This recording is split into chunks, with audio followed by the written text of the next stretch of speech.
Hello everyone, and welcome to my cozy corner on Twitch. Today it's time for a new story. Last time I finished ending A, as you can see right here on the save file.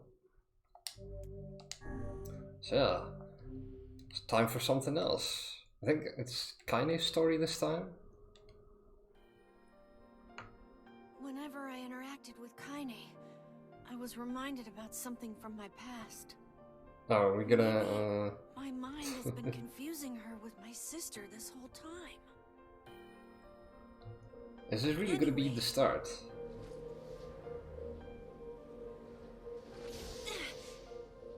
I guess it is. Right, so, how are you all doing? How is your Saturday? Hope you're all doing well.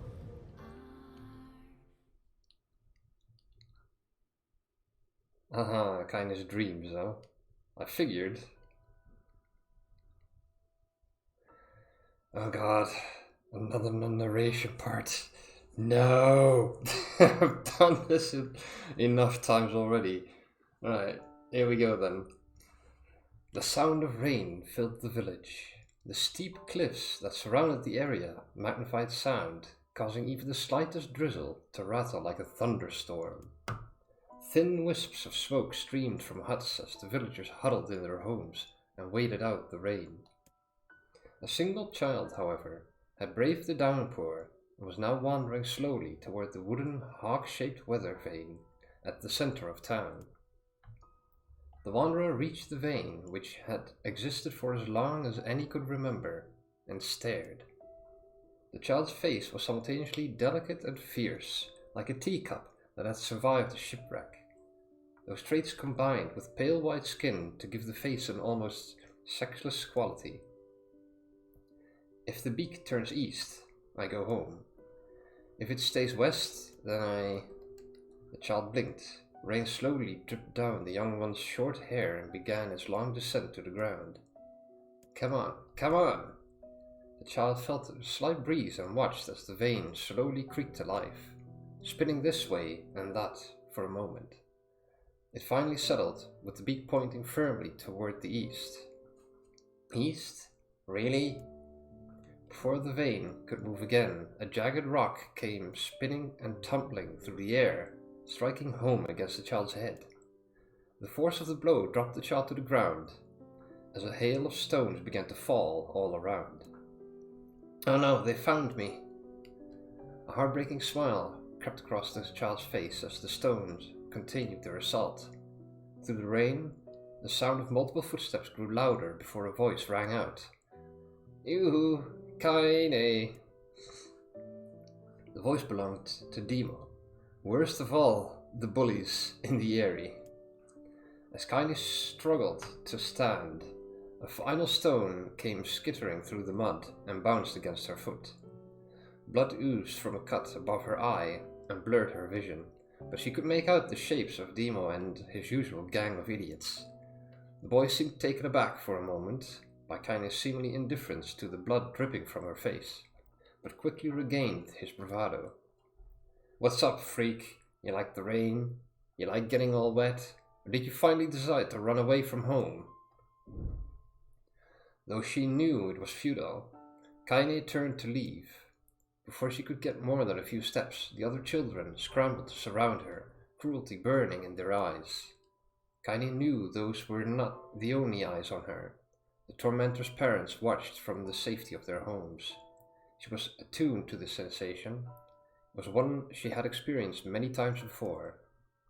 While some villagers simply turned a blind eye to the actions of their children, many encouraged it openly.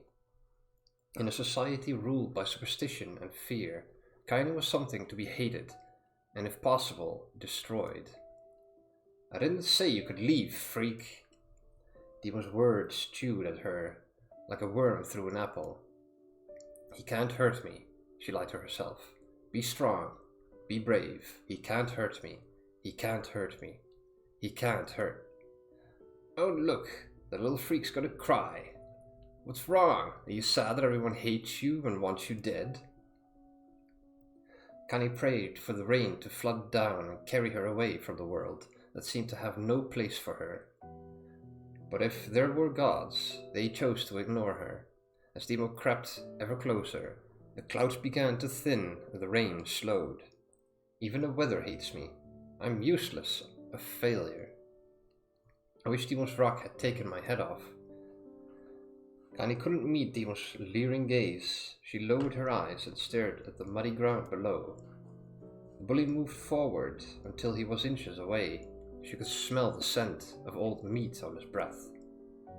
The boy grabbed Kaine's face with thick fingers and yanked it upward.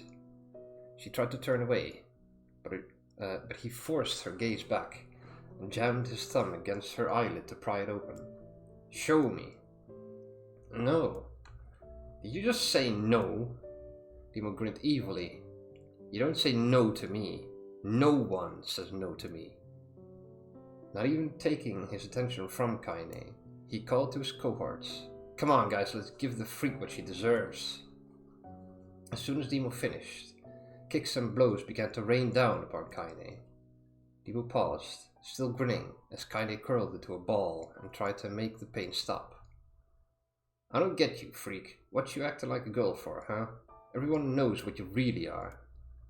Kaine ignored the question, choosing instead to stare at the weather vane. It continued to point east, as if supremely confident about the future it had chosen for her. Go home? Yeah, that's a funny joke for someone with dead parents and no home to go to. Freak! Freak! Freak! Shouted the children. Kaine closed her eyes and listened to the rain, waiting for the pain to start again. As the clutching hands of the village children closed around her, she bent her mind to the sound of the rain, and it had become her world entire. The rain fell, but the pain never came. Only when the laughter of her tormentors turned to terrified cries did she dare open a single blood-caked eye. Kaine was shocked to see Demo sprawled on the ground, holding his head and screaming in pain. She could see blood welling from spaces between his fat, twisted fingers. Oh my god, he's crying. He's actually crying. Deprived of their leader, the other children glanced back and forth between themselves, as if waiting for someone to step forward and take charge. When no savior emerged, they began an uneasy shuffle away from Kaine. But the young girl was the least of their concerns. Instead, their attention was wrapped on the ancient woman standing a few feet away. After struggling for breath for a moment, she finally spoke in a voice thick with rage. Hurts like a bitch, don't it? Now I suggest you scatter before I throw another one. And if any of you little bastards ever touch my Kaine again, I'll do far worse than throw a rock. You can count on it. The old woman crouched down and gently touched the hand Demo was using to cover the wound. Before he could think to protest, she ground her palm into the wound and twisted back and forth. Ow! He screamed, leaping to his feet. Stop it! What are you doing? Quit whining. Ain't no one ever died from a scratch. You hit me with a rock, you stupid bitch. A big one. That thing could have killed me. The old woman shrugged. Death is the best cure for stupid. Demo's face twisted with rage at her words. Locking his eyes on Kaine, he took a step backward and spat on the ground. Get out! Leave the village! No one wants you here, either of you! Seeing the old woman grab another stone, Demo and his companions turned tail and ran. As they fled, the old woman grabbed her side and barked out a single laugh. Ha! Look at the fat boy go! Guess he's healthy enough to run from a fight. The woman's smile faded as she turned her attention to Kaine. Kneeling down, she removed her shawl and placed it around the young girl's shoulders, then produced a cloth from the folds of her dress and began blotting at the blood on her forehead. Oh, Kaine, why didn't you fight back? You're stronger than that lot. The words of her grandmother stung Kaine, and she turned away. Don't be nice to me, she said. I don't deserve it. Nothing matters anymore. Her tears, held in check for so long, finally began to fall on the muddy ground below. Everyone hates me. They think I cause bad things to happen. They think I'm a freak. I wish I was dead. As Kaine's tears turned to sobs, she felt her grandmother's hand on her shoulders. Despite her advanced age and diminutive size, she was a woman of surprising strength, and Kaine found herself unable to turn away. Don't talk like that, girl.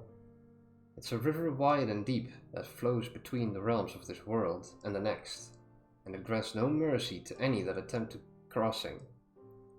You got a duty to fight until your last breath. Understand? The old woman tightened her grip and tried to still the tremor in her voice. Hey, Saiyan. Wasted the day a bit, but alright otherwise. I trust you've been well too. Yes! I've been well. I've been playing Elden Ring non-stop. I've made quite a bit of progress. You know the pain of losing someone close to you, Kaine. You know because you've survived it. As the words hit home, Kaine was struck by the force of her love for the old woman. As a young child, she didn't even know of her grandmother, but when her parents died, the woman quickly accepted her as her own. Grandma, as Kaine called her, was cunning, vulgar, and quick to violence, and their first few years together had not been easy. But with each year that passed, Kaine and her grandmother had grown closer. However, it was only now, sitting in the mud with tears and blood caking in her face, that Kaine truly understood the depths of her affection. Here was a woman who had seen hard times, who had seen death, who had fought through all these things, and somehow emerged on the other side. If anyone could understand Kaine's pain and loneliness, it was her. Do I make you sick, Grandma? Of course not, don't be an ass. Kaine drew her grandmother's moth-eaten shawl around her body and shuddered. But my body, it's not normal. If I was normal, then Mom and Dad would... Hush, interrupted Grandma. I'll not hear another word of this nonsense. You're my granddaughter, and I love you. And if folks have a problem with that, they could just go to hell. With that, the old woman reached out and placed a wreath of dried flowers in Kaine's hair. The skill it took to bend the flowers without breaking the stems or losing a single petal was remarkable, and the beauty of it made Kaine want to cry all over again. Oh my gosh, these are lunar tears! Grandma, you made this for me? Lunar tears were legendary flowers. Most people could live their entire lives without ever seeing one, and yet her grandmother had somehow collected a dozen or more. Kaine reached up and touched the wreath, as if she couldn't believe it was real. Where did you find these? Just stumbled on them while I was out doing shopping. The old woman turned away as she spoke, leading Kaine to suspect that the search had been more difficult than she was letting on. The pains she took to construct the ornament, let alone track down the flowers used in its construction, made Kaine's head hurt. She reached up and gently adjusted the wreath, admiring the way it felt between her fingers. Didn't quite turn out right, said her grandmother as she squinted at it. These old hands have trouble with delicate work, but it sure looks good on a pretty girl like you. Kaine blushed and turned away. You think I'm pretty? Of course you are. What a fool thing to say. Thank you, Grandma. The grandmother smiled. We're gonna be fine, you and me, she said. As long as we got each other, we'll be just fine. Kaine took her grandmother's hand in hers, and the two of them struggled to their feet. As they began the walk home, Kaine gripped the hand with all her might, as if trying to stop smoke from drifting away on the wind. The rain had stopped. Kaine stood beneath the weather vane, watching it spin in lazy circles, no longer caring about the direction it faced when it stopped. I don't need to escape. I have a home now. Grandma loves me, and that's enough. Even if it's us against the world. Kaine let her gaze drift up past the vane and into the cloudy sky. The last faint hints of the rainbow were slowly fading. As she turned and headed for home, the light scattered into a million particles and vanished, seemingly taken away on the breeze. Oh God, not more text, please. No. Oh man. I didn't think there was going to be a narration stream. Oof. Hold on, let me take a sip.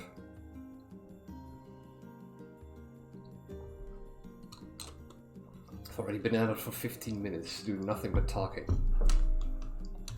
In the distance, Kaine heard the steady sounds of an axe striking wood.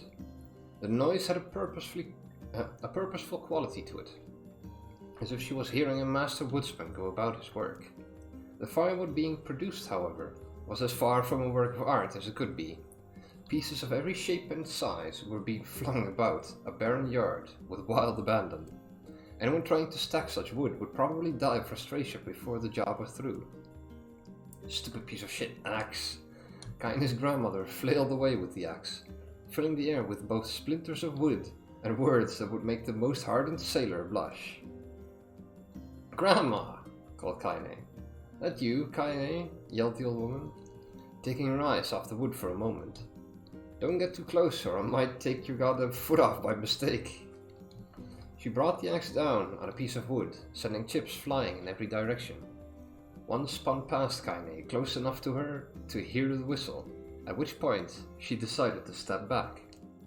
Once she'd scuttled to a safe distance, she cupped her hands around her mouth and shouted, "Grandma! Do you need help? I can get you water or lunch or a new axe or something." The axe, poised to strike another wobbly blow, paused in mid-air. The old woman considered her granddaughter's offer for a moment, then smiled.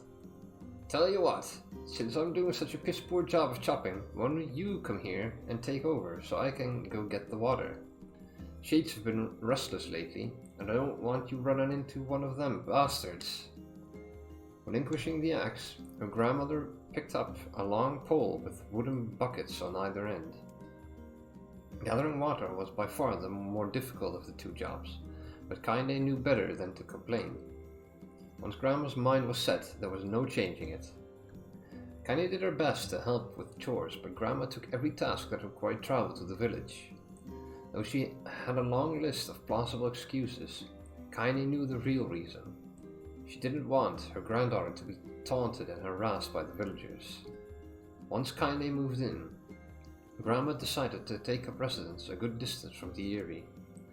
Out of sight, out of mind seemed to be the best policy when it came to the villagers and her granddaughter, and rare were the days when any but the two of them could be found on the rocky acre of land they called home. Kaine enjoyed the solitude, but harbored a secret resentment that her grandmother was forced to spend her golden years in such a place. After watching her grandmother leave, Kaine turned her attention to the task at hand. She had never chopped wood before in her life, and soon discovered why the old woman hated the chore. Swing after swing of the axe produced only a tiny crack in the wood, and when she finally managed to connect with a solid stroke, the tool embedded itself in the log and refused to budge. Frustrated, Kaine swung the axe around her head and threw it, log and all, across the yard. Damn it! No, crap. She suddenly understood the joy her grandmother felt in a good curse. Happier now, she picked up the axe, forced it from the wood, and resumed chopping. She had a natural skill with the blade, but the task was challenging, and blisters soon began to form on her small pink hands. This was tough, and my logs are all weird sizes. Spitting on her palms and ignoring the pain, Kaine redoubled her efforts. Just as she was developing a rhythm, Grandma returned from the village. Setting down her buckets with a small sigh, she took one look at the logs and coughed out a wheezy laugh. "Pretty clumsy, girl. You better practice if you..." Grandmother suddenly collapsed to her knees, causing one of the buckets to wobble precariously. Eyes wide, Kaine dropped the axe and ran to her grandmother's side. "Grandma!" The old woman shook her head and pointed a trembling finger at the bucket. "Get the bucket. Can't let it spill." Kaine steadied the bucket with a foot as she knelt by her grandmother. A small bit of water sloshed over the side and made a new home in the hem of her dress, but Kaine didn't notice. Grandma, what's happening?" Crazed with panic, she grabbed her grandmother by the shoulder and shook. After a moment, The woman lifted her arms and battered Kaine away. Stop that, just stop. It ain't like I'm dying, just tired for the trip is all. Kaine desperately wanted to believe her, but one look at the old woman's shaking hands and worn face told her more than words ever could. Her grandmother had lived a long, hard life, and it seemed the bill was finally coming due. The time when her grandmother watched over Kaine was ending, sooner than either of them had feared. The positions would be reversed. The next morning, Kaine came to the side of her grandmother's bed and took her wrinkled hand. Grandma, you're sick, and you need medicine. I'm going to the village. The old woman shook her head and tried to rise, but Kaine gently pushed her down. It's all right, she said. I'll be fine. Grandmother fixed her with a gaze that could melt steel. After what seemed an eternity, she finally lowered her eyes and sighed. Well, I don't like it, god darn it. But I guess I should quit being so stubborn and let you grow up. The old woman watched as Kaine strapped on her boots and made her way down the road to the village. Hours later, as an unseen sun made its way across a dark and rainy sky, she was still watching. Kaine moved at a brisk pace, checking her pockets every few minutes to make sure the money her grandmother gave her was still there. Every noise caused her to spin on her heels, making sure she wasn't being stalked by a shade. Or worse, Demo and his gang. Oh yeah, they're still up to no good. But she encountered neither tormentors nor shades, and finally found herself at the entrance to the village. The few adults she could see glanced sideways at her, then muttered to each other behind raised hands, before slinking away into the shadows. Her heart racing, Kaine took a series of rapid, shallow breaths and tried to calm herself. I have to prove myself. I have to help Grandma. I have to be strong. She chanted those words to herself over and over as she slowly made her way. Finally her eyes settled on a rotund older woman who was angrily waving her arms in the air and telling anyone who would listen exactly what she thought of Kaine's presence. "Hey lady," said Kaine, with a bravado she did not feel. "Where's the apothecary?" The woman's flabby cheeks shook in bewildered anger. "How dare this thing speak to me?" they seemed to say. But Kaine saw that her eyes held a different emotion. Fear. "Yeah, we're both scared, lady. Trust me on this one." "Which way?" Kaine repeated. The woman pointed at a small building to her right, before hitching up her dress and stumbling off in the other direction. Kaine cringed, expecting a stone to come flying from the assembled crowd, but none came. Her mind was filled with a strange sense of pride as she made her way to the apothecary, but the new emotion had little time to take root, for as soon as she opened the door, she noticed a familiar customer at the counter. It was Demo, yeah, of course. He'd clearly been sent here on some kind of family errand, because his gang of followers was nowhere to be found. "Oh my god," he sputtered. What are you doing here, freak?" The insult was delivered without force, and Kaine happily ignored it, stretching on tiptoes to see over the counter. She asked the shopkeeper for the medication. "Tah," barked Demo. "That old bitch finally keel over?" "Go the hell, Demo." The boy's eyes grew so wide they seemed ready to fall out of his head. Before he could let fly a comeback, or worse, a punch, the apothecary told him to knock it off before he kicked them out of the store. Demo slunk out of the shop, cursing Kaine under his breath. Once he was gone, she allowed herself to breathe once more, taking a brief tour of the shop while the owner prepared her medication. Countless tiny bottles filled the cramped store, each with a label written in some indecipherable language. An ocean of aromas assaulted her nose, creating a scent that was exotic, but not altogether unpleasant. Seeing such a variety of supplies gave Kaine a sense of peace. Surely in a world so vast, there would be a place that she could call home.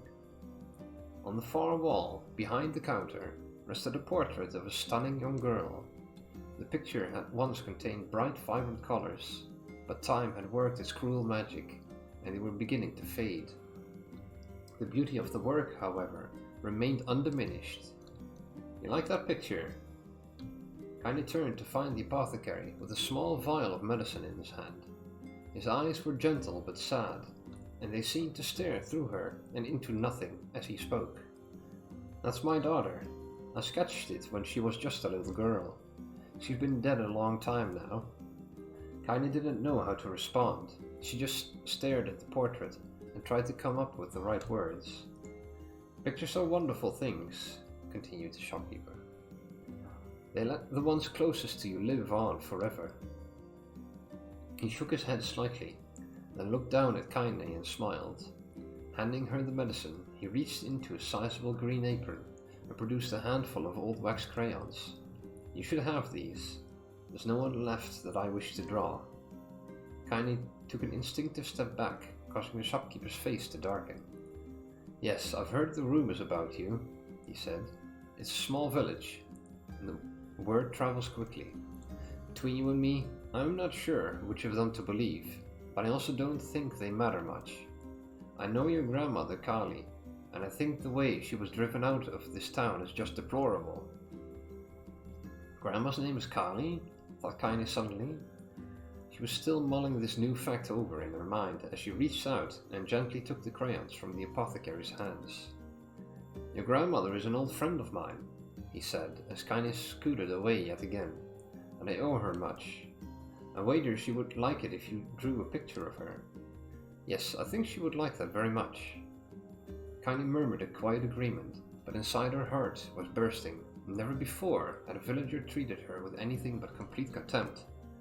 It was a tiny, almost imperceptible step, but it was a step nonetheless, and with enough tiny steps, she might one day discover the rest of the world. When Kaine returned home, she found her grandmother asleep in her bed. Her feet were blackened and raw, even bleeding a bit in places, leading Kaine to think that she had been pacing around the room until exhaustion finally caught up with her. She placed the medicine by her grandmother's pillow and turned to leave, but found the old woman's hand clasped around her arm. "Back already, are you?" asked her grandmother with a yawn. "Come here, let me have a look at you." Grandma sat up and examined Kaine from head to toe. Finally satisfied that nothing terrible had befallen her grandchild, she leaned back and allowed herself to relax. "Well, how was it? Those bastards give you any trouble?" "It was kind of fun," said Kaine with a small smile. "No, seriously, it was." "Fun, eh?" asked her grandmother in a voice which implied she believed anything but. "Uh-huh, so anytime you need me to run an errand, just let me know."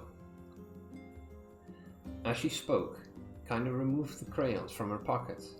After a brief explanation of their source, she informed her grandmother that she was going to sketch her portrait.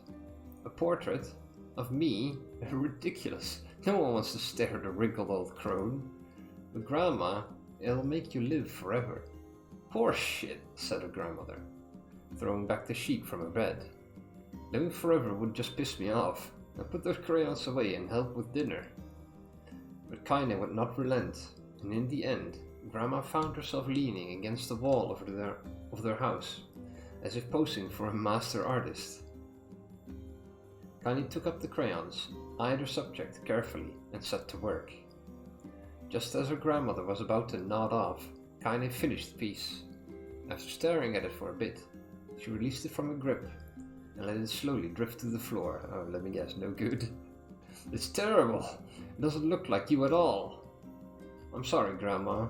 I thought these crayons would, make drawings easy, or something."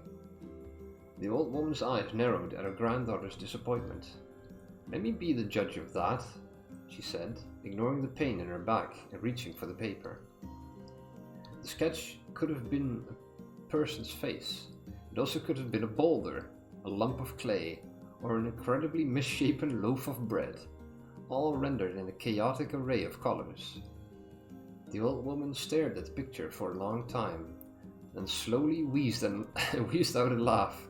"Oh, Kaine," she said, between laughter, "you truly are my blood. You're as clumsy as me, and I love it. But, hush, I won't hear any more bull about how ugly you think it is. It came from the heart, and I'll treasure it always." True to her word, the old woman gave the picture a place of honor above the kitchen table. In the days that followed, Kaine would often catch her staring at the portrait with a strange smile on her face, an action she interpreted as silent, mocking laughter. A week later, Kaine could stand it no more and asked grandmother to take the artwork down. "Posh," said the woman. "I'll take this down when they roll me in my shroud." She pondered this for a bit, then turned to Kaine and dropped to one knee. "Listen to me, girl. Seeing this picture makes me happy in a way I've never felt before, and it makes me want to go on, so that someday you can feel the same happiness." It was a moment that burned itself in Kaine's memory, a perfect blend of pride and love and joy that came together to form a lifelong remembrance. She swore to never forget this moment, to never forget the old woman who had made her place in the world possible. Time moves on, people and memories move in and out of a life like ghosts passing through a hall. But this moment will be different, Kaine swore, because I will remember it forever, forever. Oh no, not more! Really now, come on. I'm gonna run out of drink before I even reach the first bit of gameplay. Oh. Oof.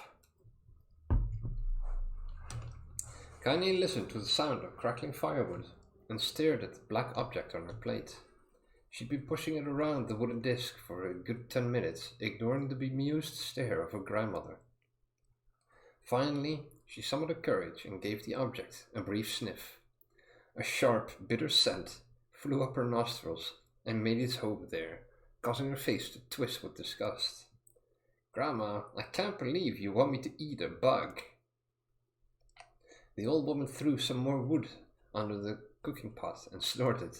"It's no bug, you fool girl, it's a berry. Why the hell would I be feeding you bugs?" "Yeah, well, it sure looks like a bug," said Kaine, "and I think it's burnt or something, because it smells terrible." With that, Kaine held her nose and threw the berry in her mouth, chewing as little as possible. "Oh yeah, that's terrible, alright." "Why, you little brat," laughed the old woman. "Look at the sass on you. You've been spending too much time with me, and that's a fact." 5 years had passed since the moment when Kaine's grandmother saved her from the bullies. As is often the way with two stubborn people, the relationship had grown in fits and starts, but moved forward all the same. Meals that used to be somber affairs were now filled with laughter and hurled abuse in equal measure. Kaine could not remember a time when she had been happier. As the years went by, Kaine started to shoulder more and more of the daily responsibilities. Her grandmother's legs grew weaker by the day, and she could no longer do many of the chores she used to take for granted. And so this morning found Kaine lacing up her work boots with a breakfast of burning berry rolling through her belly.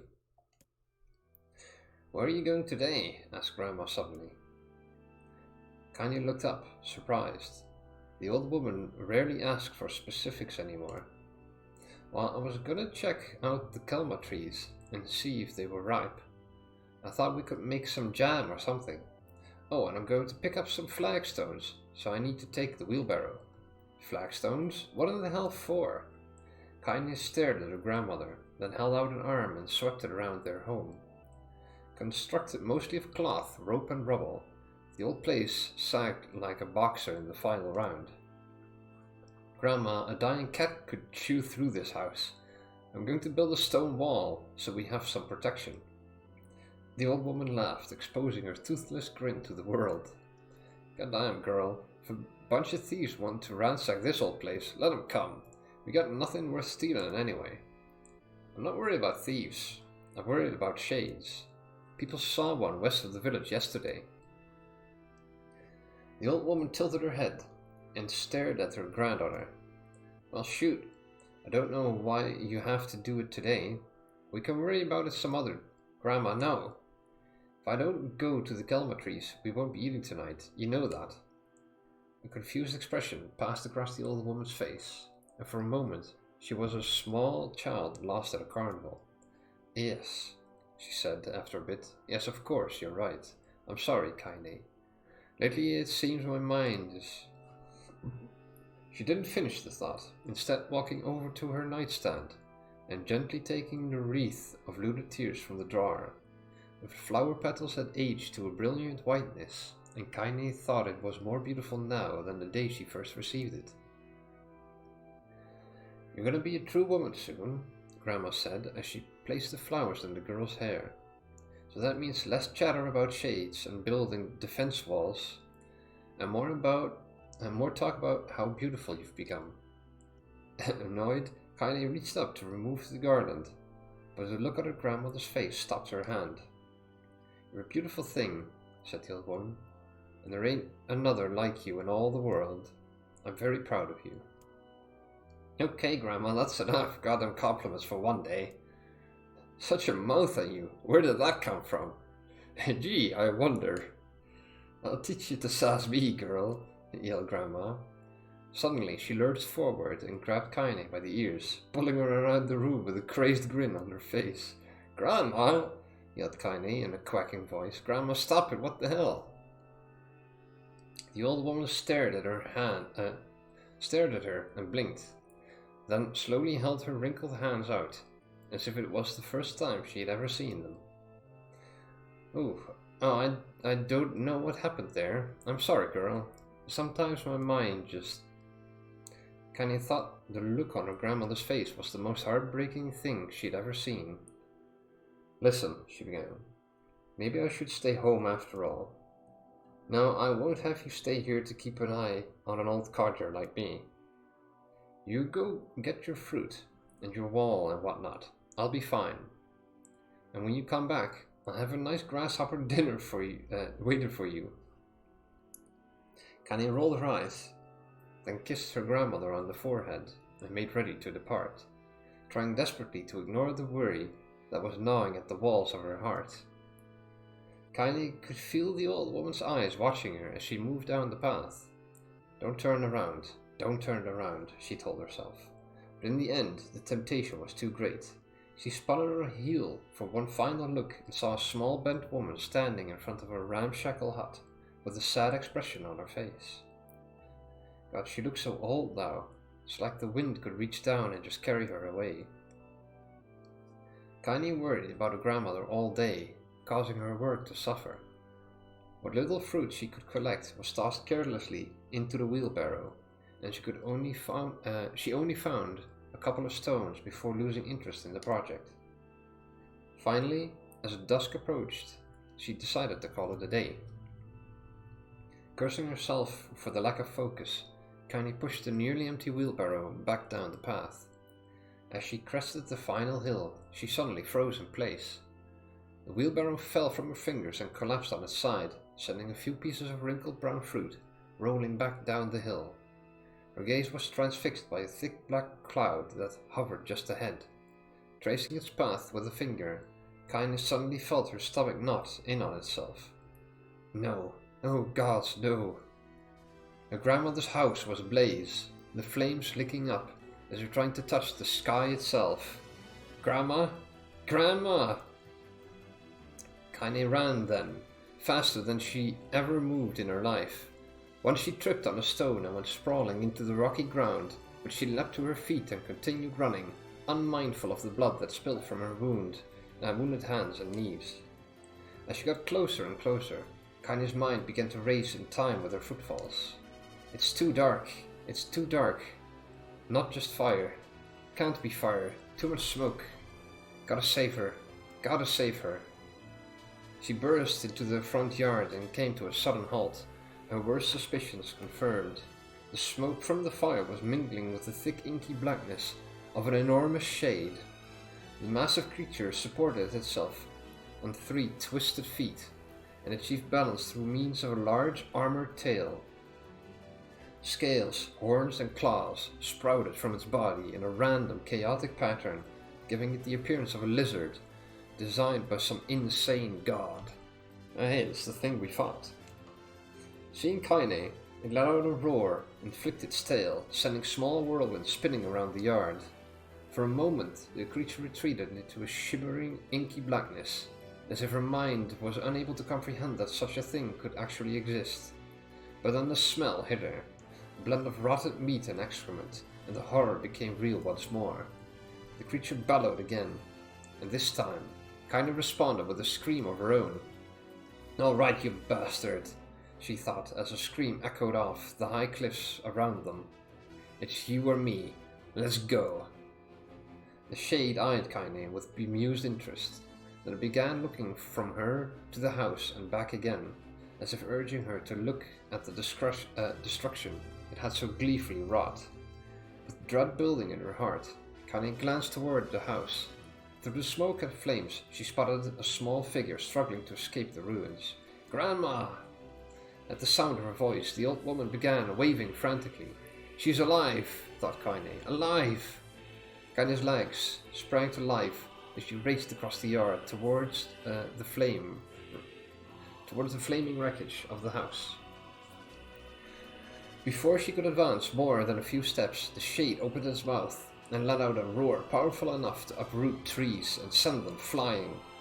The blast sent Kaine tumbling through the air before smashing her against the rocky earth.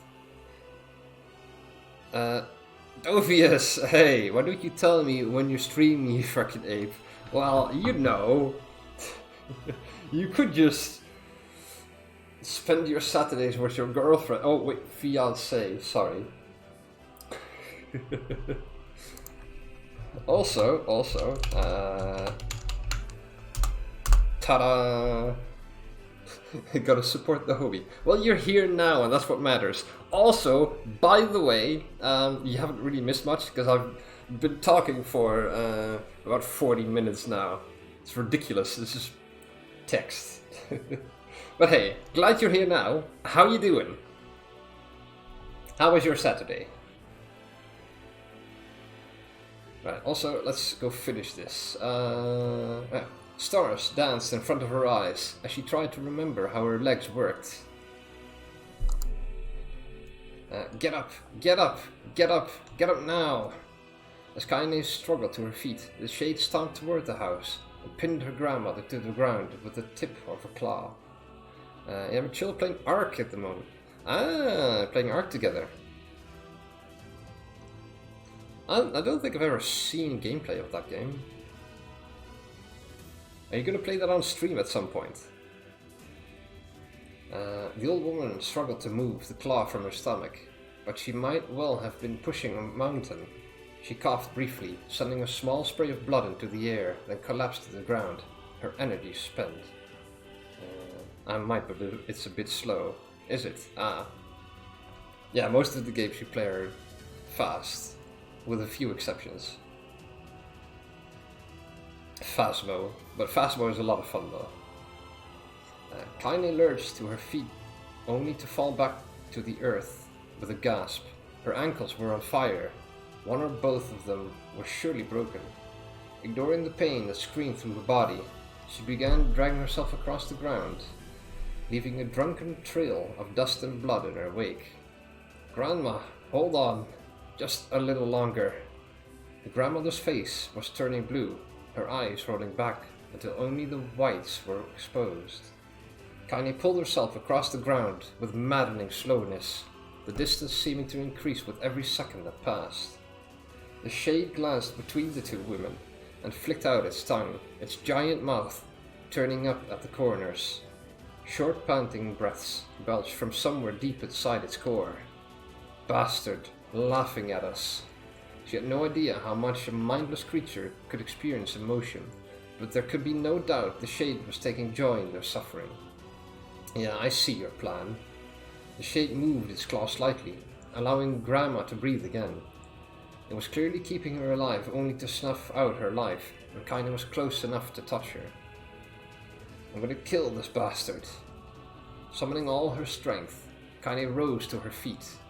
There was a sickening snap from her right ankle as the foot twisted backward, but she forced it from her mind and began to hobble toward the monster.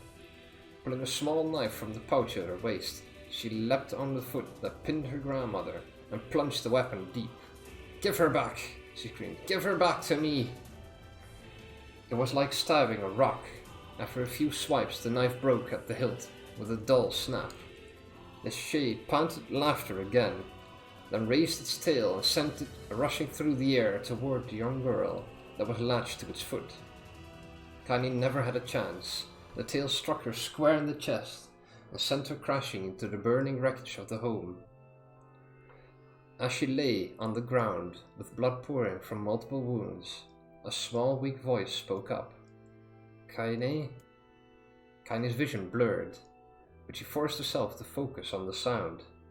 Finally, her eyes cleared enough for her to make out her grandmother's hands reaching out to her through the smoke. "Grandma? Kaine, you gotta run. You can't best this one." Kaine grabbed the hands and held on with all her strength. "Grandma, come on. We have to go." The old woman coughed loudly. One of her hands, slick with blood, slipped from Kaine's grasp and thumped to the ground below. "Grandma, no. No!" I said, "Run, goddammit. You have to live. You have to get through." The thought would stay forever unfinished. Before she could say another word, the Shade's clawed foot descended, smashing through the remains of the roof and down upon the shattered figure of the old woman. What is this? Well, this is the intro to the second story of NieR. I've already finished ending A, and now I gotta narrate this whole thing for what seems like an hour.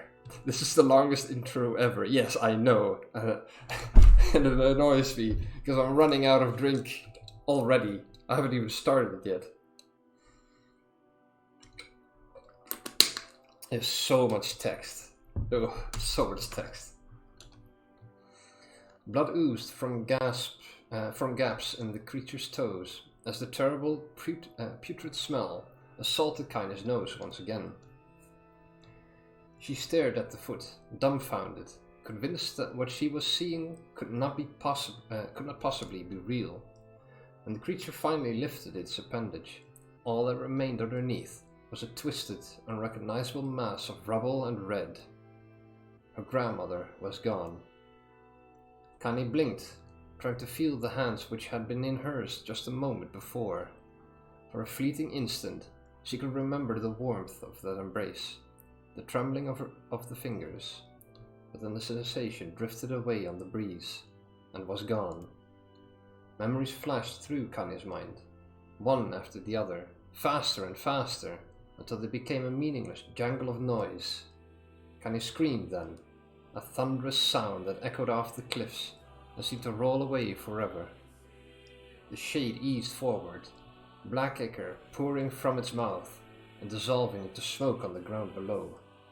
The earth shook with every step as it crept toward the prey. Kaine's body slowly rose as if controlled by a mad puppet master. Her arms and legs were bent at impossible angles. Her head lolled dangerously to the side, yet somehow she managed to stand. Staring at the shade, her eyes began to glow with a deep red fire. The creature, so confident just moments before, took a slow, hesitant step backward, trying to discern if this broken human could possibly pose a threat. Kaine seized the moment. Laughing like a mad woman, she leapt into the air and plunged the shattered hilt of her knife deep into the leg of the shade. The shade shook Kaine off like a fly, sending her crashing to the earth once again. Her chest rose and fell slowly, as if the great weight were resting on it. Moist sounds of pain echoed through her mind. Something warm and thick oozed from her ears. Is that blood? Think it is. Think I'm bleeding to death. No, can't die. Grandma told me to live. Deep inside Kaine's mind, something finally broke. The sound, the pain, the smoke and flames, all of it faded away until all that remained was a single incantation repeated over and over again. Kill it, kill it, kill it, kill it. Kill it. Kill it now. As the spark that was Kaine slowly began to flicker and die, she felt her desire to kill and her desire to live blend into one. The distance between heartbeats grew longer and longer and longer. Oh my god, finally! I've been narrating for 45 minutes. I wouldn't have to do that again for the other stories. The beast approaches. Oh, I know.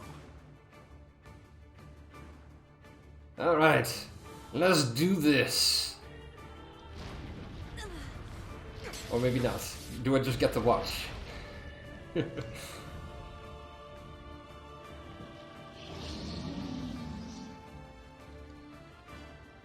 Oh, please tell me I get the controller. I need some gameplay right now. Yes! Okay, good.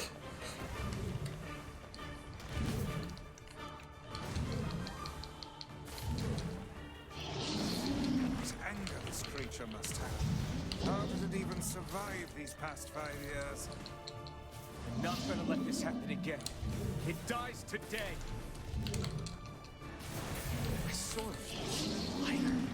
It's not the blade, but the skill of the user. Strike it down. Yes! Strike it down!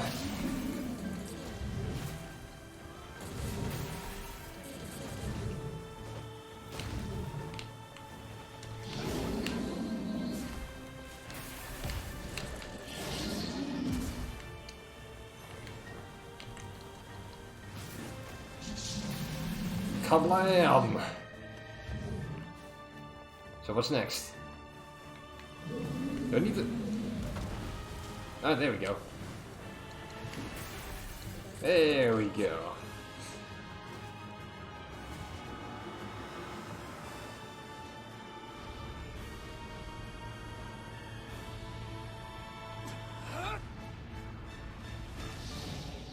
Ah, suck all this!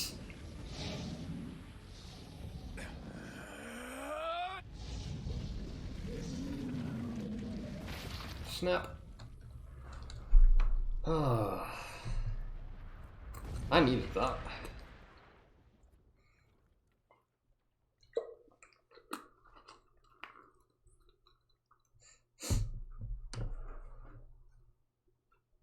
I'm probably gonna need more drink after a short while. No, no, no, not more. Oh no. Really now. Gently, weakly, softly, the shade, sure that its tormentor was dead, turned and stomped off towards the horizon, stopping along the way to bellow one final roar. Couldn't kill it. Shame beyond imagining, Kaine tried to turn her head to the side, but only succeeded in coughing up a huge gout of blood. It was getting difficult to see, and only after a moment of fierce concentration did she realize that her left eye was gone. Laughing to herself, she turned the remaining eye to the ruins of her home, and noticed a ragged stump of arm resting a few feet away. Yeah, that's mine, she thought with a mad giggle. This is gonna make clapping a real bitch. Ha! Cried a sudden voice from the depths of her mind. Finally gonna die, are you? Well, you had it coming.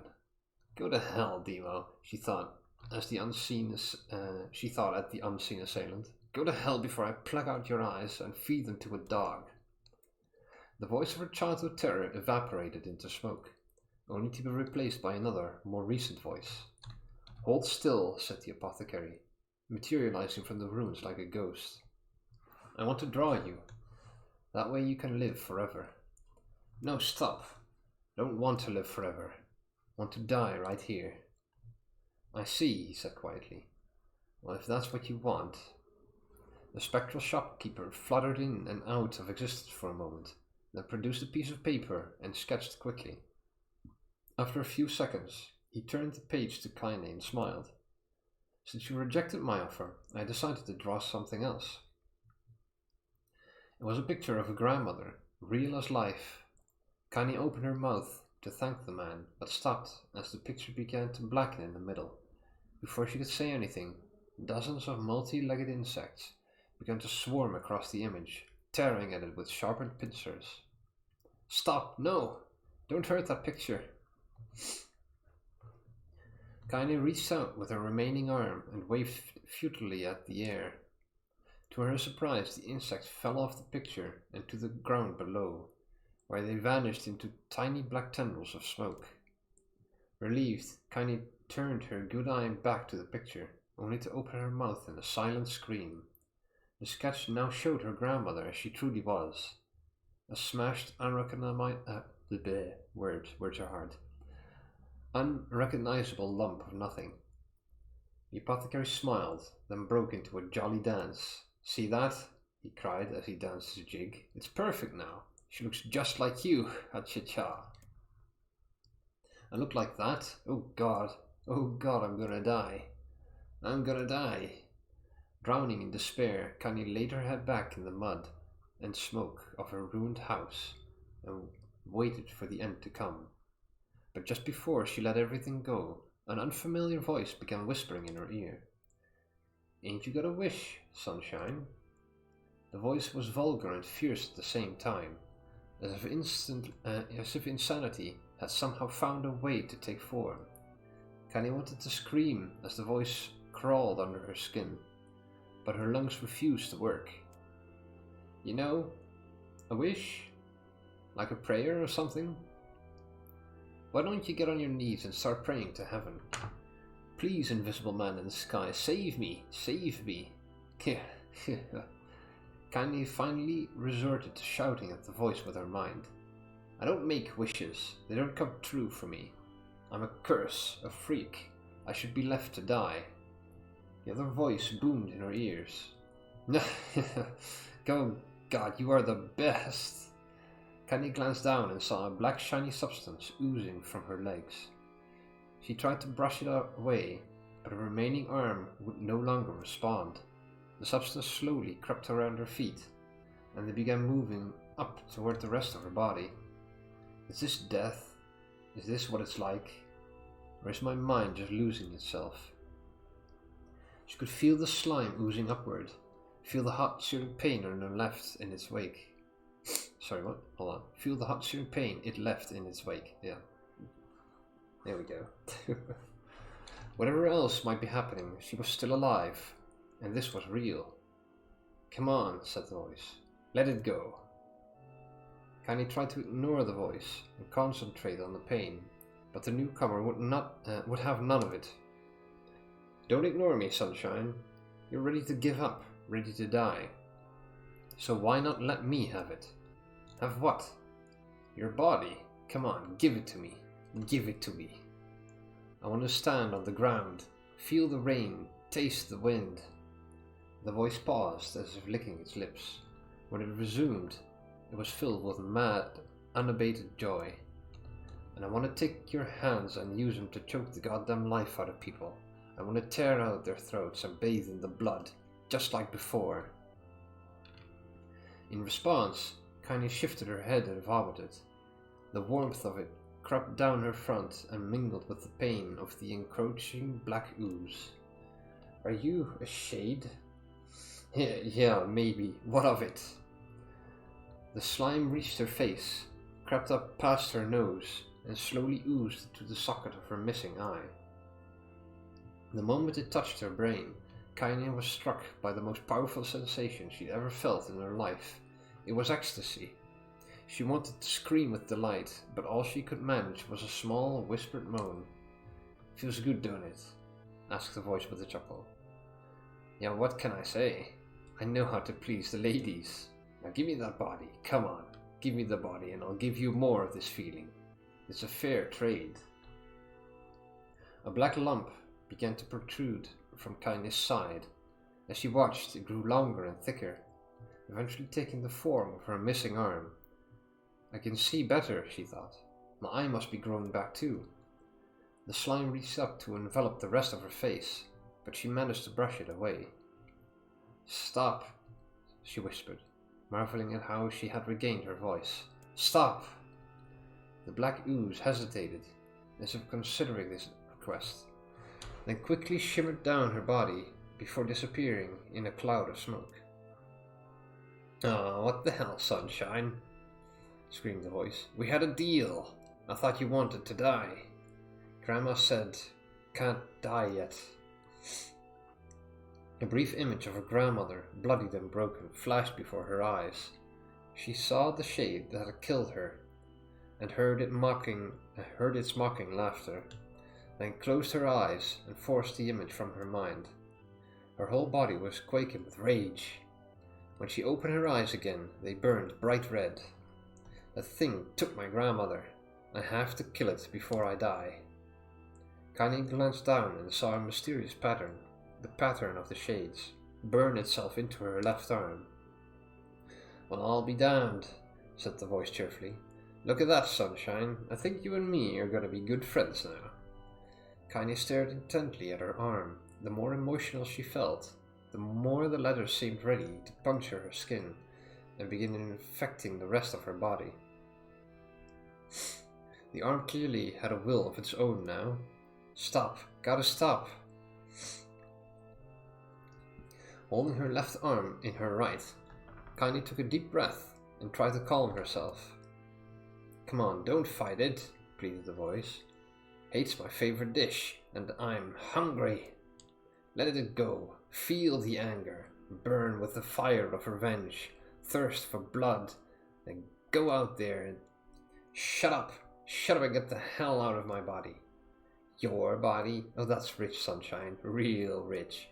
Look, why don't you just up and die so I can have this body all to myself? What do you say? I bet those buddies of yours in the area would love to see you dead. Kaine grabbed a nearby shard of glass and tried to saw off the shade-infected portion of her side.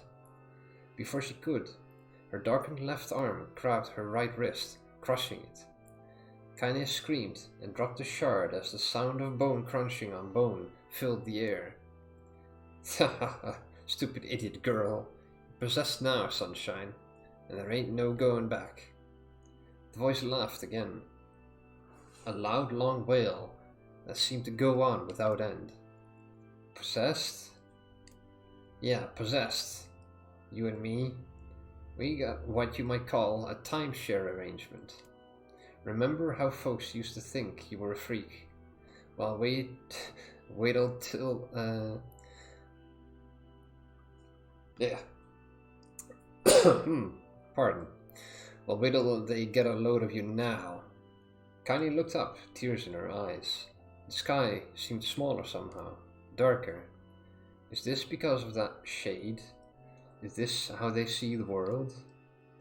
So, listen, burst the voice.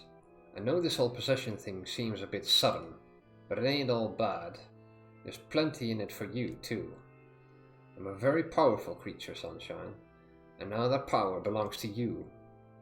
You got enemies, people you want to kill, I can make it happen. That little fat kid who kept picking on you, that big old shade that squashed your granny, will wrap 'em up in their own assholes. No more abuse for you, Sunshine, no more pain. Wait, said Kaine. You're a shade. Why would you help me kill another shade? What, you think I'm some kind of racist, some killing snob? I don't give a good goddamn who you murder, honeypants. I just want to drink from the well. Kaine considered this as she struggled to her feet, the power of the shade coursing through her. The smoke from her house was drifting away with the wind, and she enjoyed the way the cool evening breeze felt on her new left arm. After a long pause, the voice spoke up again. So, how about it, you and me? We could have some good times together. Look, I'll even take care of the bloody part if you don't want. Yeah, fuck off, asshole, muttered Kaine. I'll handle the killing. Look at you go. Oh, Sunshine, we're gonna have so much fun. So listen, my name's Tyran, and if you ever need me, I'll just be hanging out in this piece of meat you call a heart.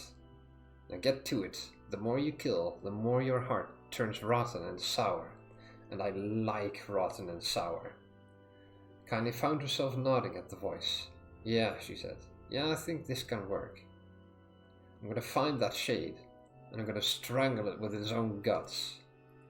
And when I'm done, I'm gonna do the same to you, Taran. Count on it. Ha! Laughed Taran. A shit bigger than you, so good luck with that. Oh, and hey, one more thing. Right now, you and me are sharing this body, but if you ever run out of hate, if you ever, go soft, then I'm gonna take over everything. So keep on killing, sunshine, and watch your back. The voice grew fainter and gradually faded away, fading to somewhere deep inside Kaine herself. Kaine waited until she was sure the voice was gone, then waved her new left arm around a few times. It feels perfectly normal, she thought. It feels like mine. Desperately, she began poking and prodding at the new limb, determined to find something wrong with it. She didn't want it to feel normal. That would mean the creature inside her had already won. I am not a shade. I am Kaine. Repeating this mantra in her mind, she slowly began digging through the rubble of her house, being careful to ignore a certain red-stained spot in the corner. Finally, after what seemed like an eternity of heartbreaking work, she found what she was looking for. It was the wreath of lunar tears. Though it had been through hell and back, the garland's petals were as bright as ever. Kaine started to place it in her hair, then slowly lowered the wreath and stared at it. I'm sorry, Grandma. I'm so sorry, but I don't deserve to wear this anymore. I'm possessed, corrupted, a freak, and this time I don't think there's any going back. Holding the flowers in her heart, Kaine fell to the ground and sobbed. As night gradually lightened to dawn and the people of the Eyrie arose to their daily lives, she remained in that position, as if tears could somehow wash away the horror that now infected her world. Please let this be the end of the narration part. Oof. Stay alive! Grandma. Kaine, you gotta live! You gotta come back to us! Hello, Emil.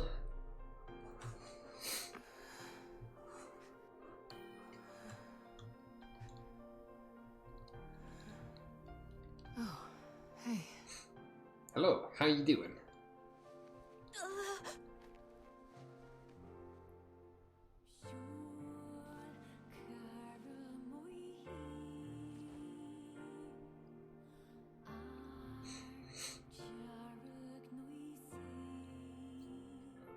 Emil, you were the one calling me, weren't you? You still recognize me? Of course. I knew you right away. Thank you, Kaine. Welcome back, Kaine. Right, Wow. now let's go hack some shades. So, how long has it been? 5 years.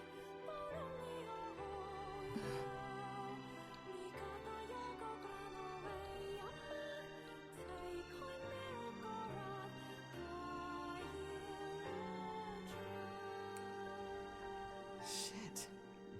That's a long time. Yep. Any luck with Yona? We are still no closer to finding her. We need a way to locate the Shadow Lord. Ah, yes. About that. This is for you. Is that a lunar tear?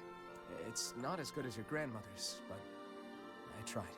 No, it's great. Thank you. Cool.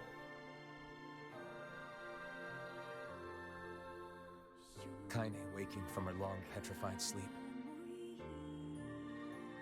Emil's unflagging kindness. Our reunion was a happy one, and we let it wash over us like rain.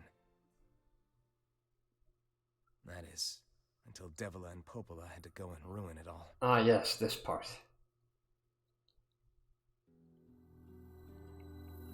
Are you kidding me? You can't be serious. Please try to understand. People are tired and scared, and I'm sorry. I'm sorry you have to bear the brunt of that. This is crap, and you know it. It's okay. We can sleep outside. No one's sleeping outside.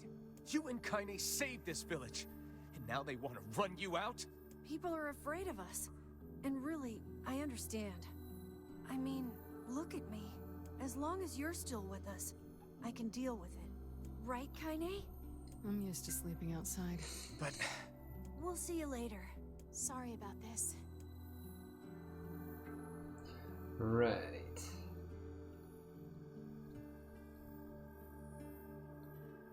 What is the matter? Kaine always sleeps outside. I never thought about that until just now. Never even occurred to me. Damn it. We should turn in. Huh. I didn't get much sleep that night. For the first time in my life, I hated Devila. For the first time in my life, I doubted Popola. But those feelings are pointless in the end. They said and did what they did for the sake of the village. Yeah, at least I don't have to narrate this part. To protect it from the horror of the Shades. Oh man.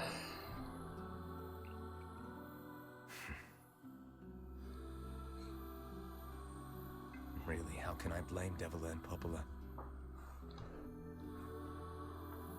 In the end, I'm just as bad. Because I never once stopped to think about Kaine and Emil's situation myself.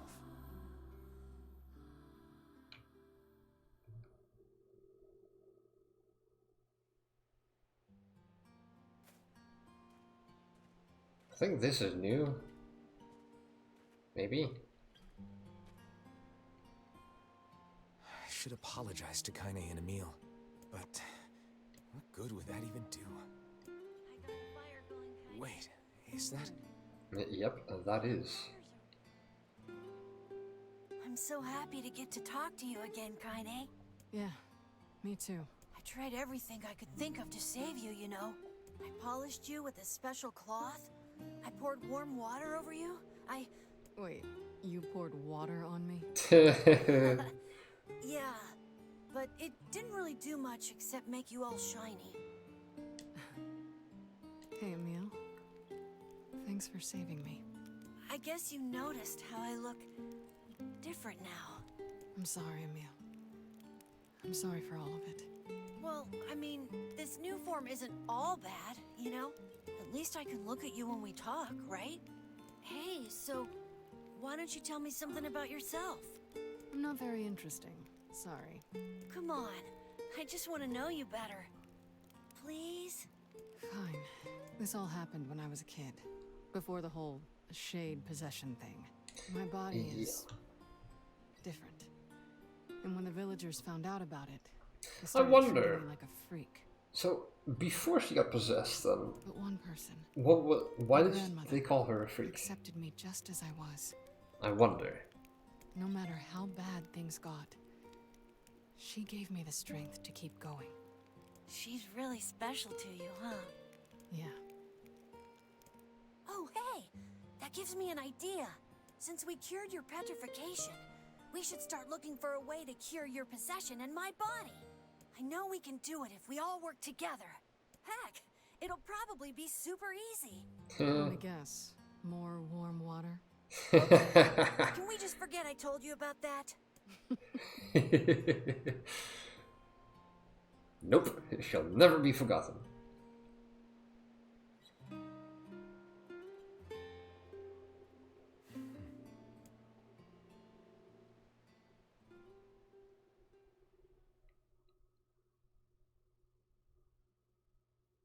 All right. So, what's the plan? Sleep well? Sure. And yet your red eyes tell a different tale. Don't be so hard on yourself, lad. I need to go see Devila and Popola. Very well. I thought we were gonna go control Kaine for this What might playthrough. that be? It's Mom's diary. I have not heard you speak much about your mother. She got the Black Scrawl and died when I was little. This is new. My apologies for bringing it up. It's all right. I can barely remember her face anymore. I think. This is the only thing I have left of her. Reading it helps remind me of when we were still a family. I see. But the final entries get a little strange. In what way? Well, here, take a look. Oh no. Oh no. Oh no no no. Wait, what the? What did it save? Say there. Can you not hear me?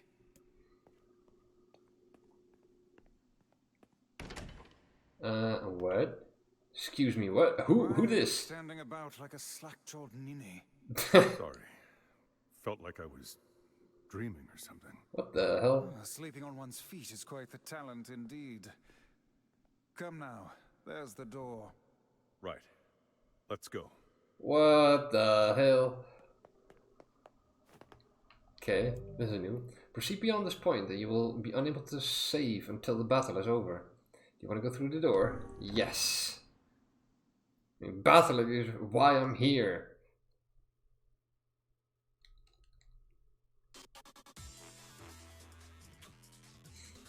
This is the world of the recycled vessel created to avoid the destruction of all. Uh-huh. Okay. Oh, hi.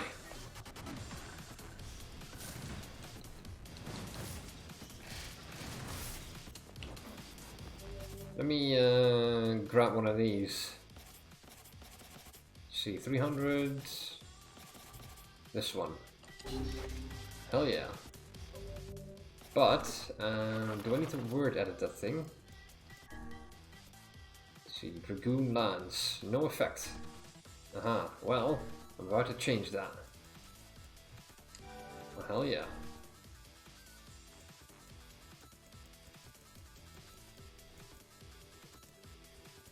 Anything else? Ooh, weaken might be nice actually. Or drain HP? Should I do drain HP? You know what? Yeah, let's do that one. Right. Oh, there's another one. Where is it? Whatever.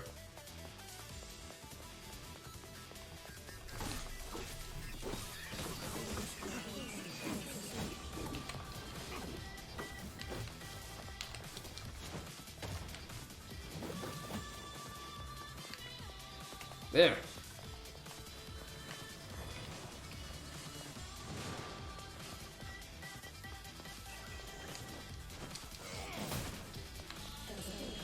The hole.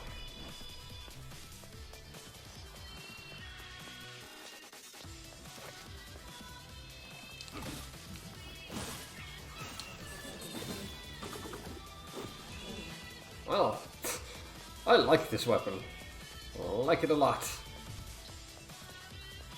No idea what this section is about though.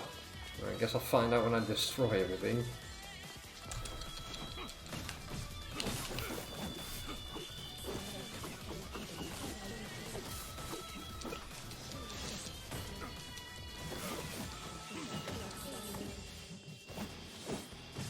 I can't see a thing. There he is. Right, let's go.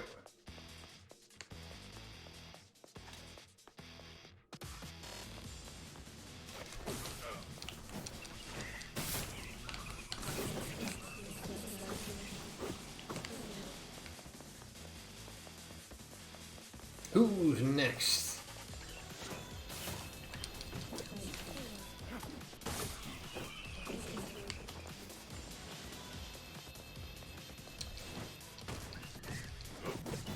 Oi, how dare you?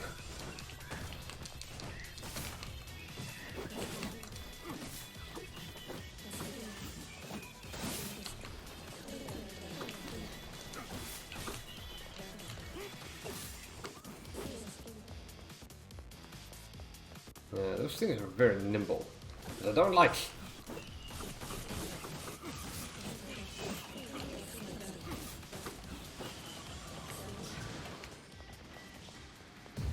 Oh, excuse me.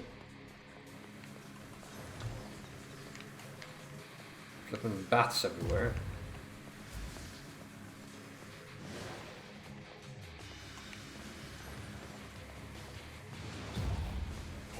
Ow. Just flipping die already.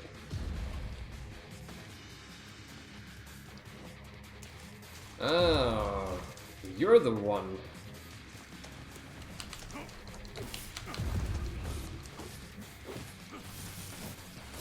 Well, that was easy. Next.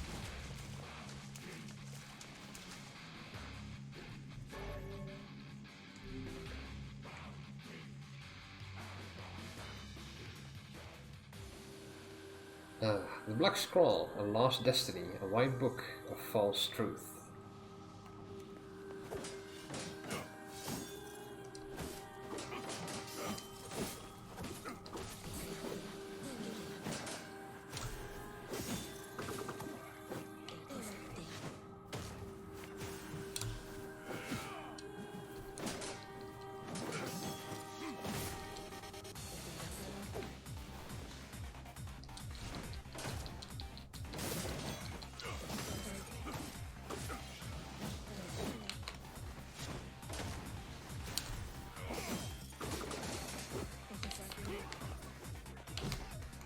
He sounds like Garen from League of Legends.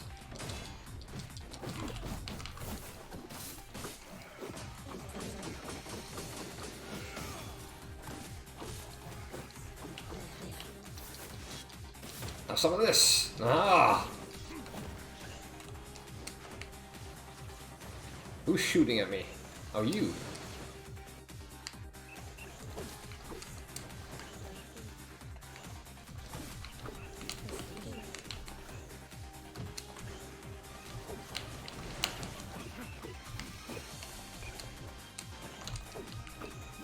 Why? I wasn't aiming for that one. Oh.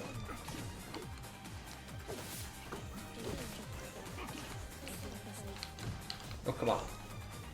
There we go. Ooh, I do need this.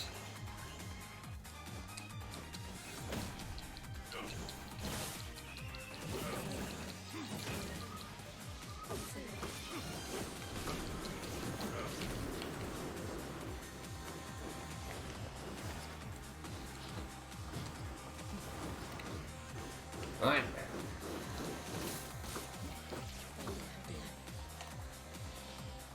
Who next? More medicinal herbs. Alright, we're gonna need those.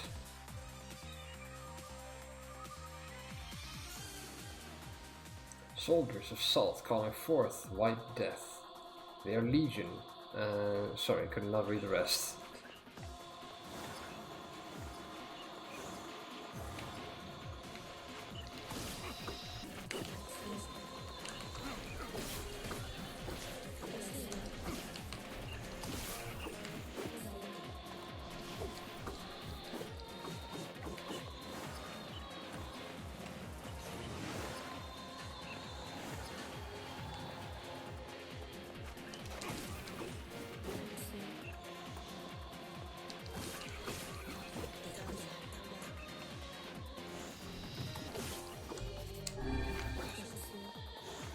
Okay, so that HP drain doesn't really work.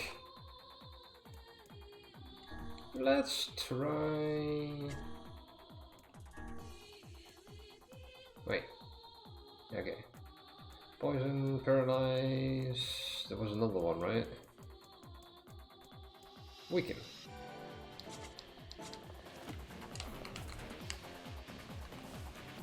There you are. No, really?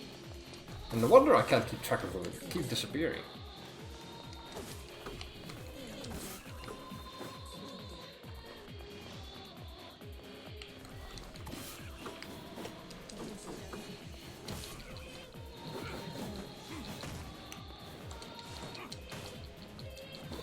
Oh, come. Really now? Okay.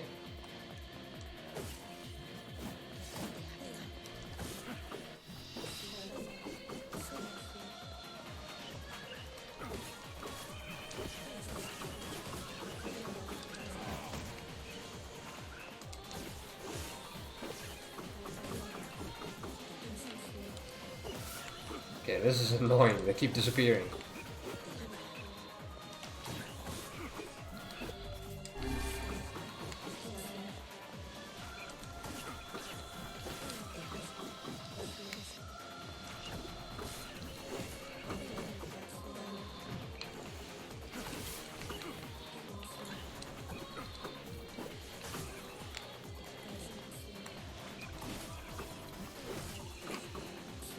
Right, are we done yet?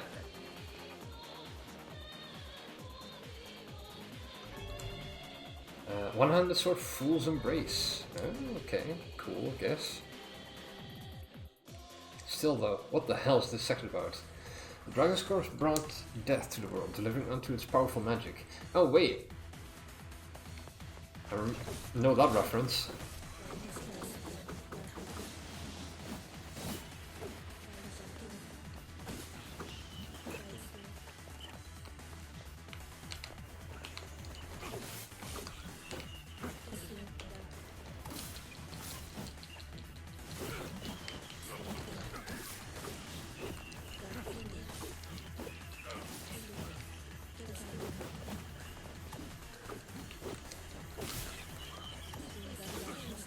Oh yes, now we're talking. Ow.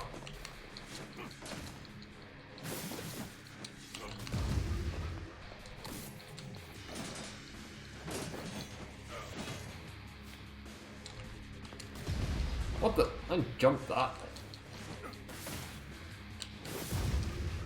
Okay.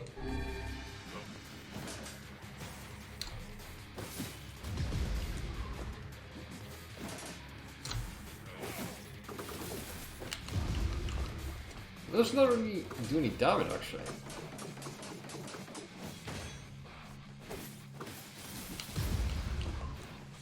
Which I'm alright with.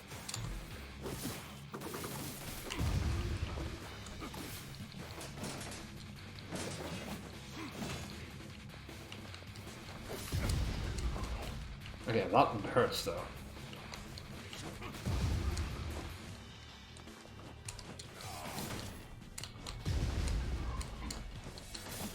Well, that works.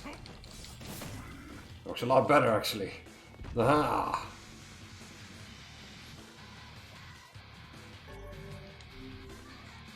So how long is this section?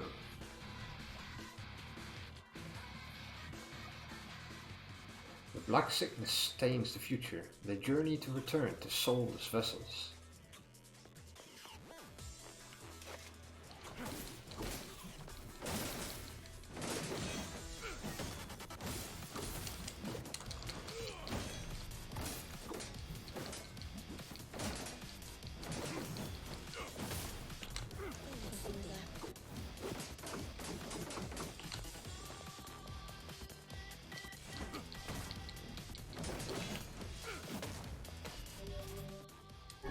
Might as well. Have some of this.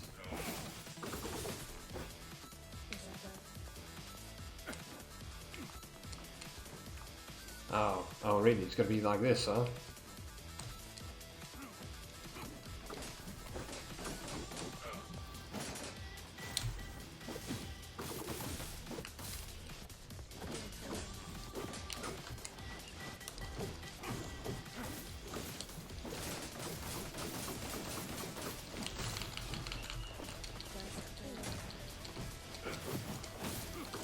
Ah, you want some, huh? Okay. Get out of there, come on.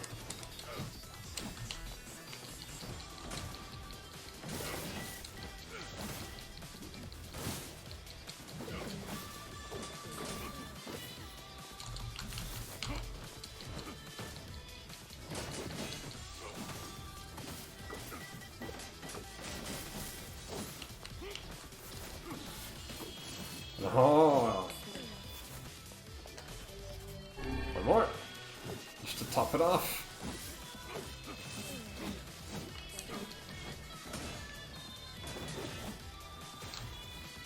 Suck on this. Ah. Alright, good riddance.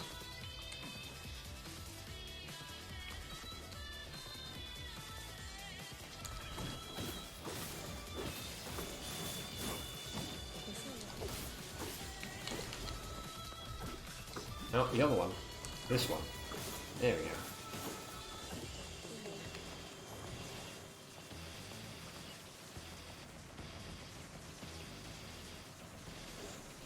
I was not really dying. Alright then, let's do it this way.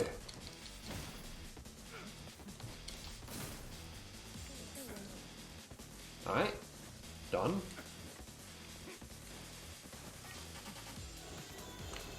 Ow. That was just mean.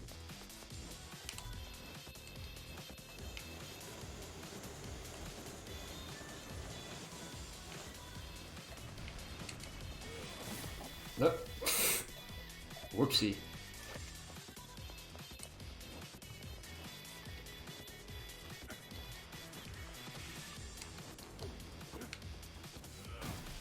Huh, suck on that. Alright. Oh, what the? Really? Right, okay. I see.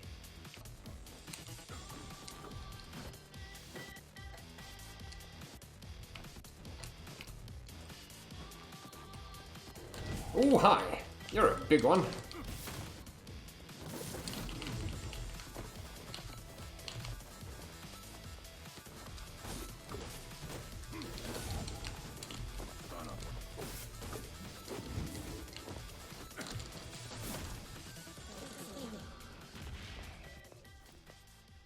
I guess that's the last one in this section.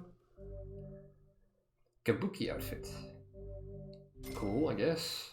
1,000 experience points. More medicinal herbs. Alright then.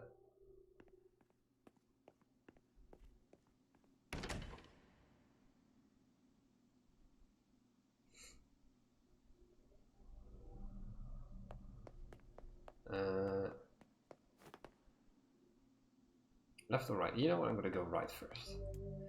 You sense something terribly sinister beyond this door. It may be difficult to endure what awaits on the other side, unless your soul is at least level 28. Anyway. No, level 27. Okay. Door's already completed. Do you want to go through the door? No. Can I go back? I have a feeling this is optional.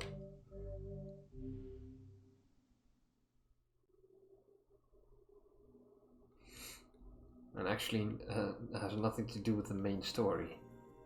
My word. Something wrong? I feel as if I've just awoken from a most unpleasant dream. I know what you mean. That happens to me whenever I read it. Right, well, let's skip this then. Alright, I want to save this game right now.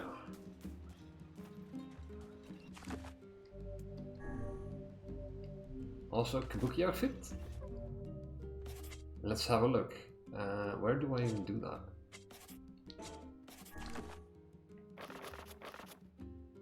Items, maybe?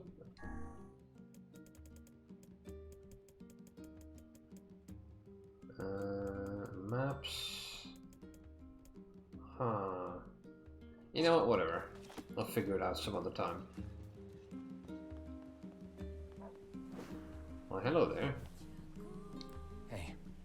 Oh, hi. I kinda thought you'd never talk to us again. I understand you're doing this for the village, and that you don't have a choice. Pretty much, yeah. But look, why don't you go talk to Popola?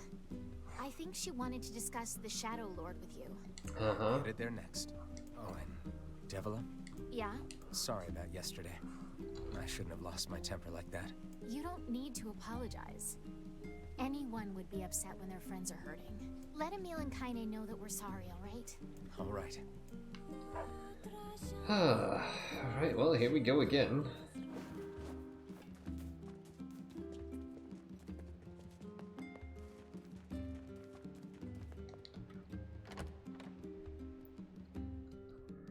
I wonder when we're really gonna see something new.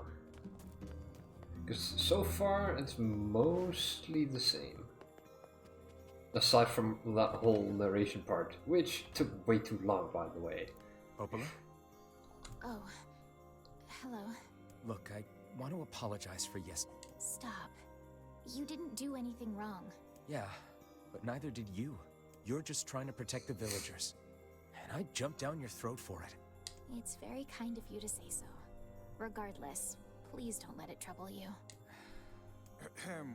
I believe there was something you wished to discuss with us. Oh. Ah, yes, the Shadow Lord. Yeah, you know about the lost shrine, right? The temple where I was first discovered. That's it. Well, it seems that the Shadow Lord's lair is connected to it somehow. Oh ho. It was right under our pages the whole time. But the bridge that leads Indeed. there is unusable. So take a boat. Yep. A boat? Take the boat. Yes, the canal's finally been repaired. It took a lot longer than expected, what with the shades and all. I also asked them to provide a boat at the path to the Lost Shrine's back entrance. Cool. The ferryman will let you use it free of charge. Cool That beans. should make it easier for you to move from town to town. Yeah, until the Thanks, ferryman Popola. dies. I feel like you've done so much for me. Oh yeah, by the way, Popola, Really spoiler alert! See you around. And for the love of everything, be careful.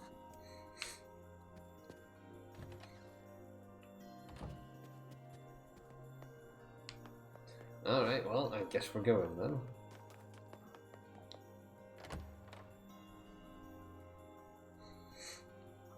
I guess maybe we'll get to play as Kaine during the time she separates, The path maybe? above the entrance to the shopping district should lead to the boat landing. Alright, well, let's go. How excellent to know the canal is finished. Hopefully this puts our days of running all over behind us. Nope, not really. The faster we can move, the faster we can save Yona. Let's use it as often as we need.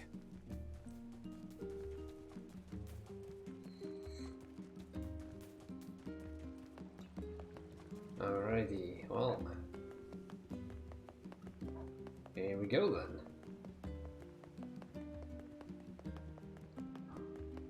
Looky, it's the guy in the red bag. Hello, guy with the red bag. How you doing?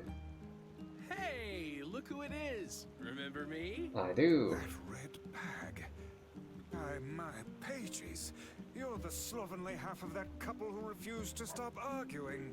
Hey, it's been a while. Sure has. I've been in charge of this canal since we last talked. Apparently I did a pretty good job with it because they decided to make me the permanent ferryman. Oh yeah, huh? Congrats. Thanks. Still, it's not all puppies and unicorns. The old ball and chain is always harping on me now about how much I work. Anyway. You're if right. you got a First place wasn't to meet, enough just let work, me and know now you I'll work take too it. much. Right, to the Lost Shrine, please.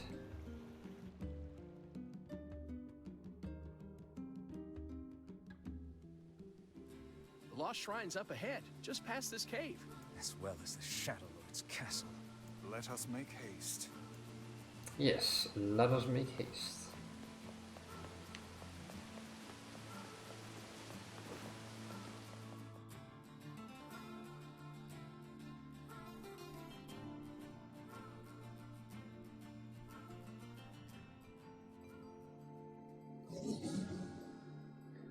Really? Gretel and Hansel? What? Come on, man. It's a bit on the nose.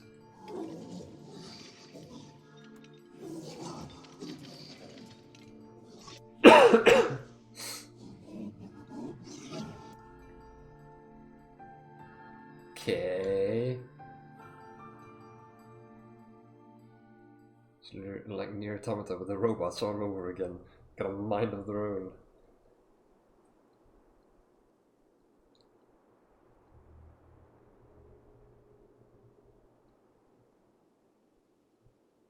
Oh man. Right, go in. Ooh, pretty rainbow to the left.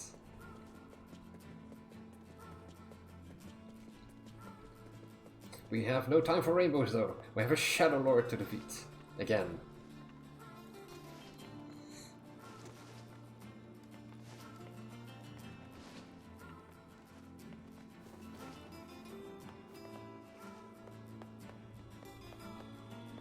I wonder though what new things we will find.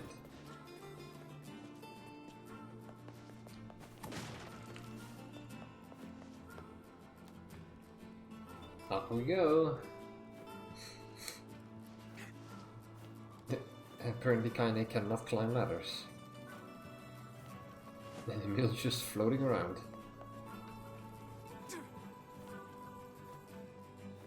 Bye Kaine!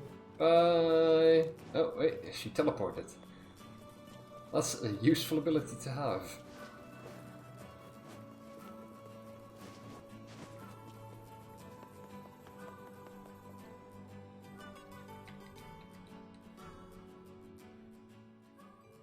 Hello again.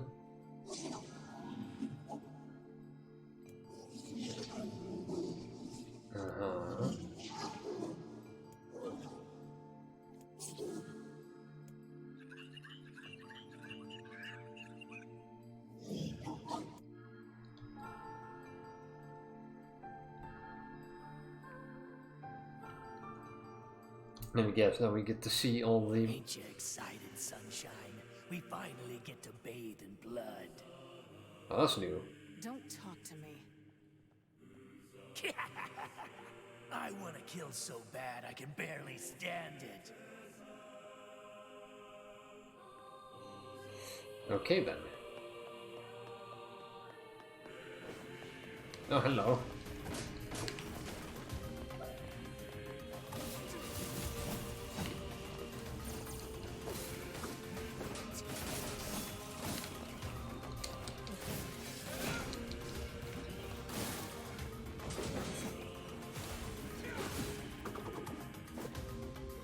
Okay, well, that was a complete failure.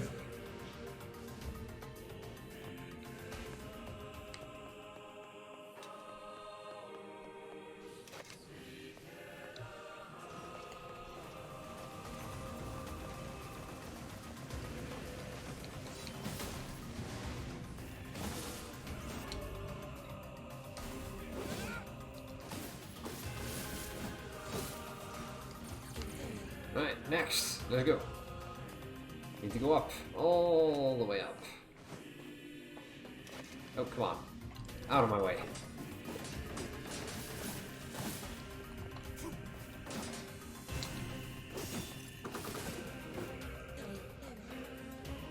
Good riddance. It's good that my weapons are more powerful now. Right. Where the hell? Where did they spawn? Oh, down there. Why though? I'm up here. Oh, hello.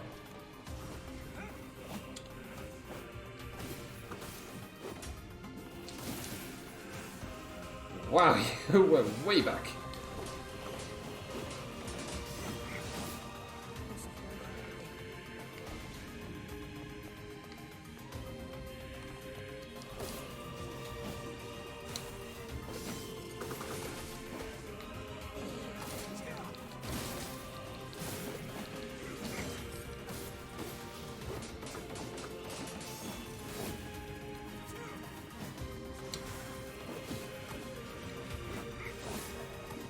Right, now we're going back to my friends pushing enemies back. Great. Ah, no. Boo! Need to do these again. Fine. Whatever.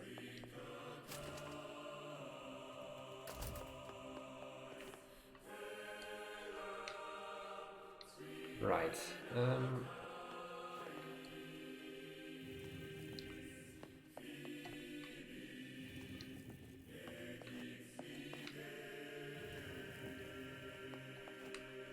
That should be enough, right? There we go. This is all too easy.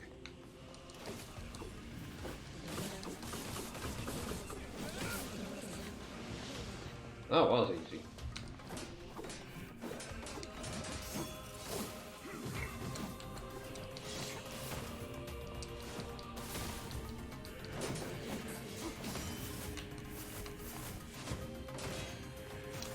Suck on this. Ah.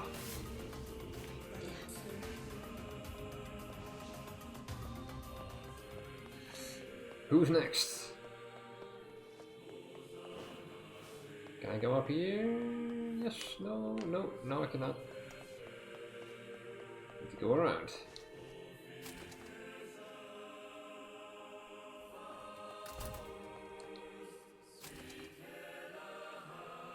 Oh boy.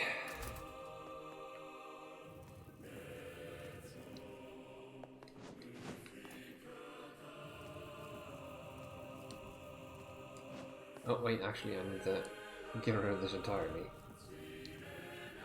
There we go.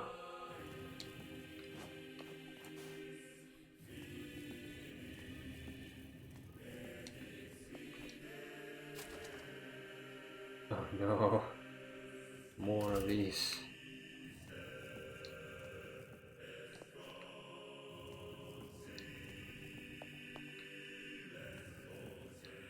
Right. Get over here, you.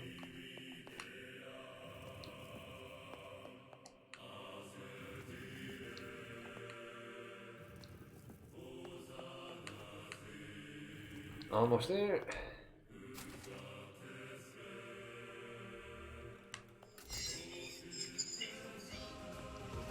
Turn back, huh? Not happening. What's with these guys? Certainly not your garden variety shades. Their bodies aren't fully functional. Say, I've heard of this. A cursed area where incomplete shades gather.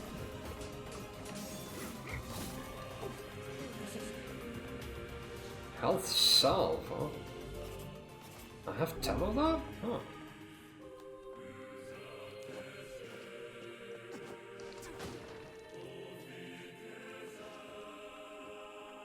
Didn't think I'd have that many, actually. Over here then, I guess. Oh, hi.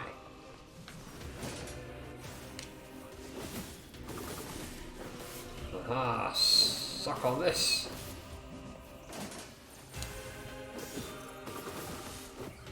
Your armor does not matter to me.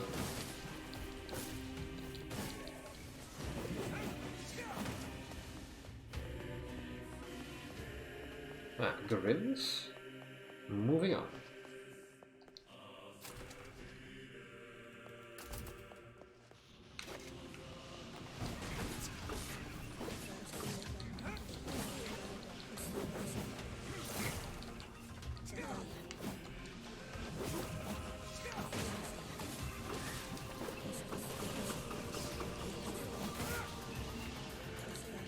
Alright, next.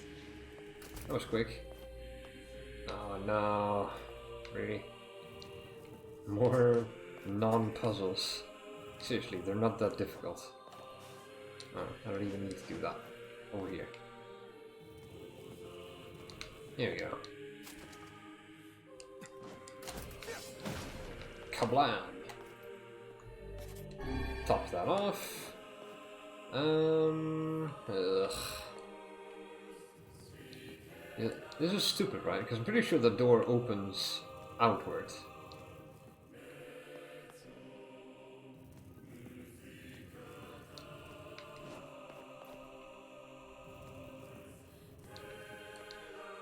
See?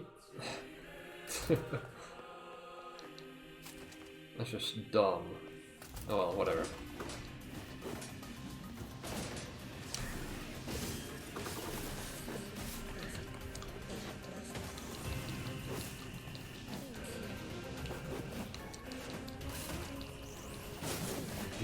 Just particles everywhere.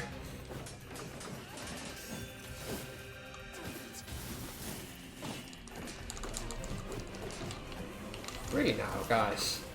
Just die already, please. Okay, fine. Be that way. Have some of this then.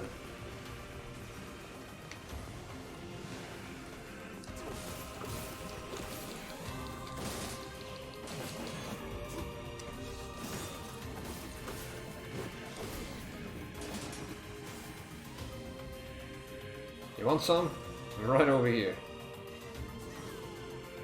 Come on, get up! I guess kinda just isn't having it. Fine then, whatever.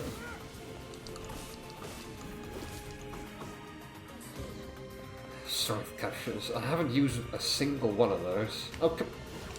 Really?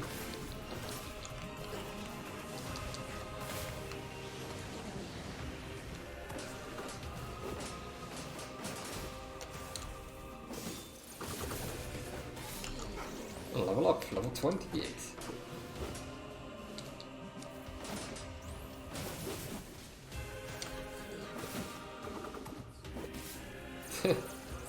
Alright, it's quite enough. Let's go.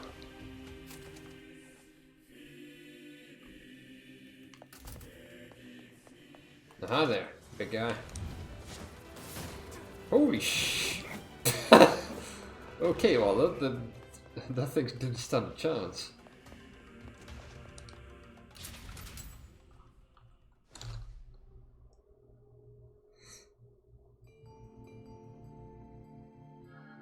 Well, hi again.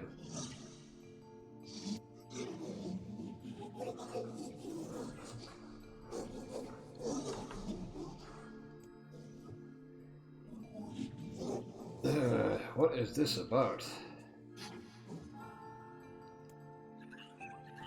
Yeah, guess what? Sorry to interrupt, but here comes death.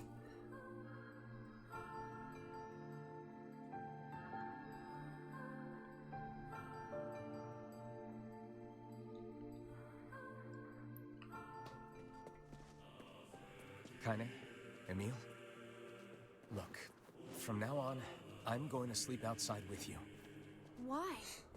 I can't accept that you aren't allowed in the village. It's stupid.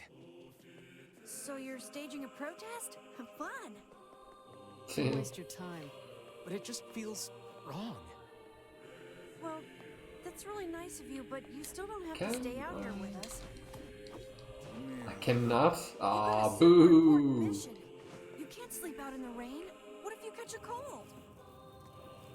Besides, I like camping with Kaine. Sometimes we sit around the fire and tell stories, or roast. Emil, that's enough. What do you I've got a roast? fucking image to maintain. What are you having? I'd love some. Oh, here. Okay, gotcha. Oh, rocks in the way, because of course.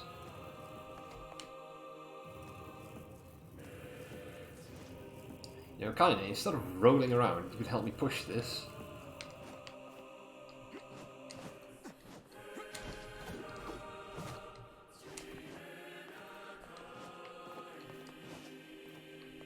Over here, right? Yeah. We seem to be surrounded by a mob of helpless puppies. Just kick him aside.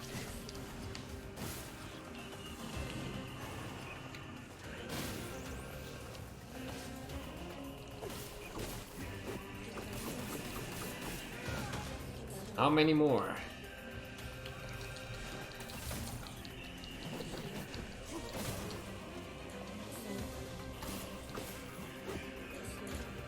Alright.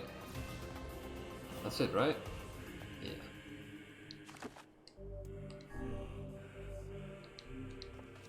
Alright, let's go.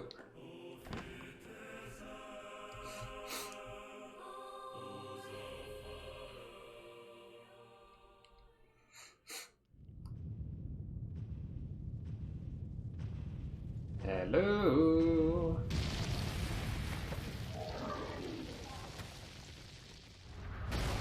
What are you doing up there?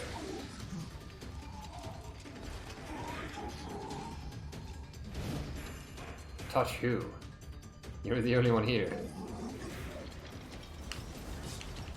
What's going on? There's dozens of them!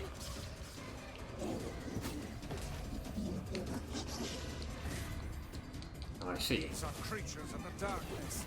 Lure them to the light. Or, you know, I could just do this. To the end, guys. Aim for that statue. It's the leader. Yeah, but I can't touch it though.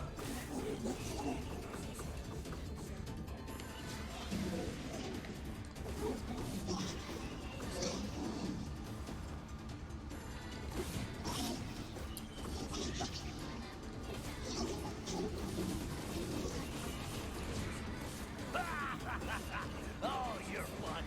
I'm gonna start crying here. Right, how many more of these do I need to kill? Seriously. You could just not. Foolish creatures. You cannot hope to best me. These little bastards just keep coming. I know, right? These creatures cannot abide the sun. Lure them into the light.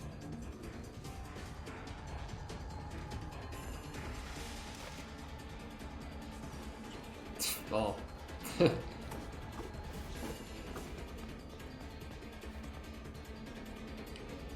Oh, there's more of them.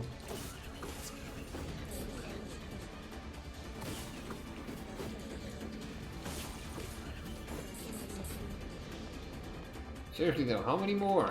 There we go.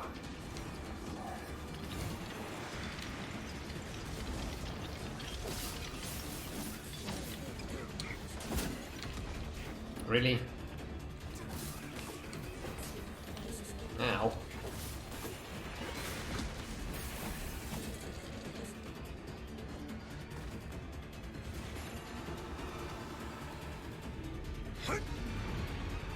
That took way longer than it should have. Mostly because there are so many of those tiny shades.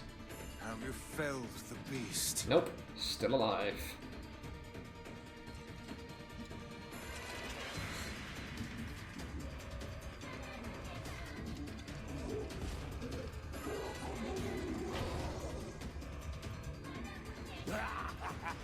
This is Oh, one God. stubborn son of a bitch. Damn it, damn it, damn it! Hey there, sunshine. You ain't feeling bad for this freak, are ya?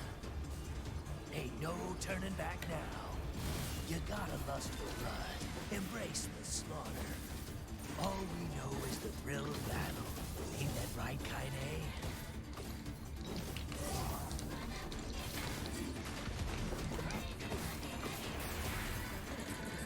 There we go. Suck on this.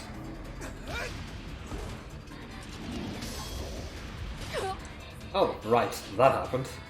I forgot about that. Should be alright, should be fine. No big deal. It's just a flesh wound. You're kidding me!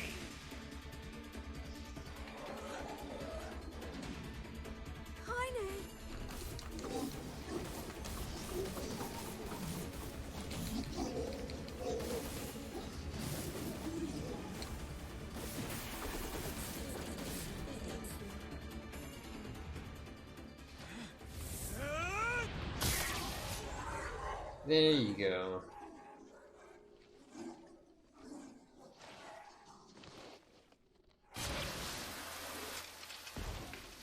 That's a lot of blood.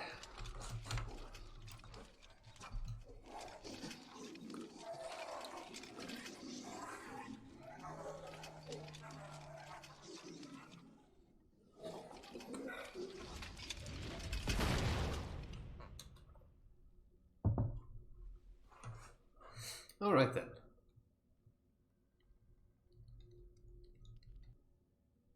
Kaine! Are you alright? Kaine! Like I said, she'll be fine. I fear there is little we can do for her. You do need to extract that weapon from her, though. Kaine!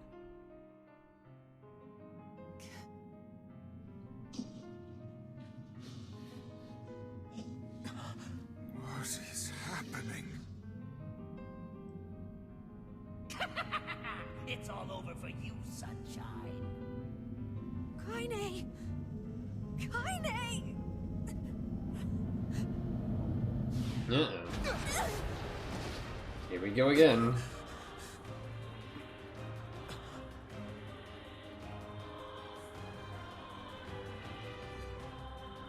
Oh, hi there.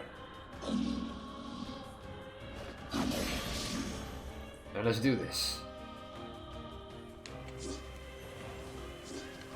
It's Kaine's shade! With no other choice, we must strike it down. Kaine! Come back!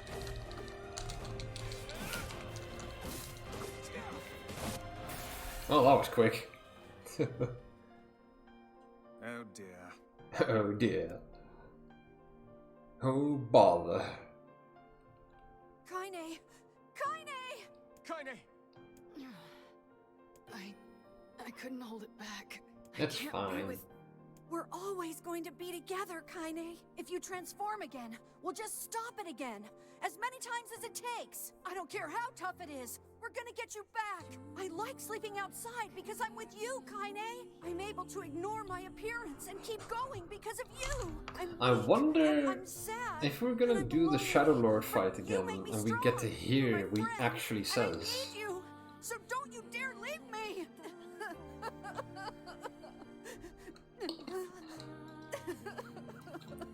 All right. Stop crying.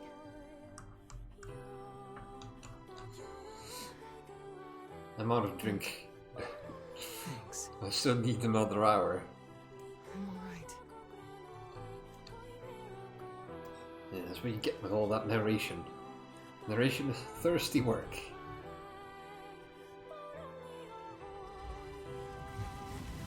Over there. Behold!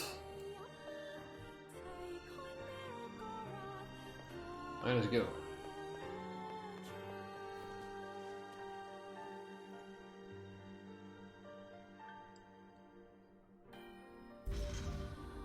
And what is this? Hmm? It's me. It's got some kind of writing on it. But Oh, right, that's the I don't know first what it fragment. says. How remarkably useless of you. Shut up, Well, book. let's go ask Popola.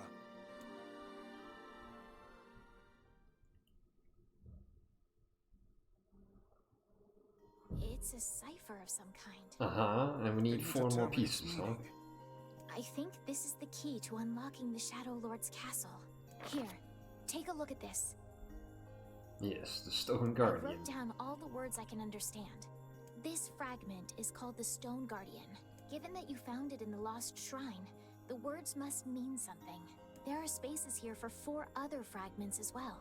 Sacrifice, the Law of Robotics, the Memory Tree, Loyal Cerberus. The Law of Robotics probably refers to the Junk Heap, and the Memory Tree might be the Forest of Myth. But as for Sacrifice and Loyal Cerberus, I don't have a clue. Not a problem. Well, we'll go get him again. If we want to fill in the words, we just run around the world killing every big monster we find, right? Yup. Oh, splendid. By all means, let us undertake a murderous rampage. They're Shut just up, book. shades. Besides, it's Just the only way shades. to reach the Shadow. Just shades? Not It's a really. dangerous task. Yeah, well, Yona's in even more danger. But how can you even be sure that she's... Because she is! Right? The Junk Heap and the Forest of Myth, yeah? I'm on my way. Alright Please then. be careful. Oh, and listen. About Kaine and Emil. What about them? The villagers know how much they've sacrificed, and they're thankful. It's just... they're scared, you know? People can't change overnight. I'll hurry them along the best I can. But can you please give them a little more time? I'll try. Fine. Right, let's go. What about the robots? So we've heard the shades now. What about the robots, though? Something's definitely wrong with those. We had... You know what? Forest of Myth. Let's do that one Popola said first. we might be able to find something in the Forest of Myth. You will forgive me if I seem less than enthusiastic about such a trip. Shut up, book. But yeah, we have to go through that flippin' story again. I think. This way? This way. Alright. Oh! Oh, hold on. Hey. Is it time? It's time, isn't it? Yes. Where is it? Where is it? Yes. Oh, come on. Speed! Yes! Ah!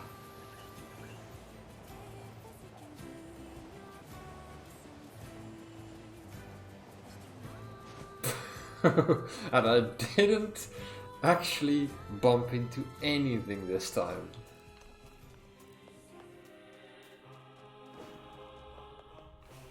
Oh, I didn't even need to go there, I needed to go the other way.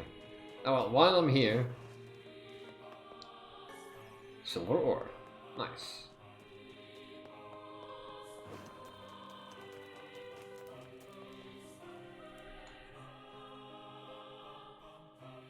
I needed to be on the north side. Right, here we go again then. Speed! Bonk. Ow. Speed!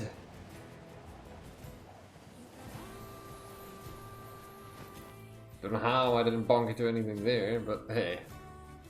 I'll take it. The home of that blasted dream. Yup. Yeah. Truly a nightmare I hope never to experience again. I hear you. Well, guess what? You're about to experience it again. But how do you think I feel? I'm not gonna narrate it again, though. Oh, hello. How are things? You want to know if anything unusual is happening? Well, I have been feeling a rather strange presence whenever I visit the Divine Tree. Yup, and you haven't checked it out. It's a legendary... Did you investigate the core? Blah, blah, blah. I'm gonna get out of here as quickly as possible because I'm not looking forward to all that text. It's Weird. Alright, let's go. We've been through this already.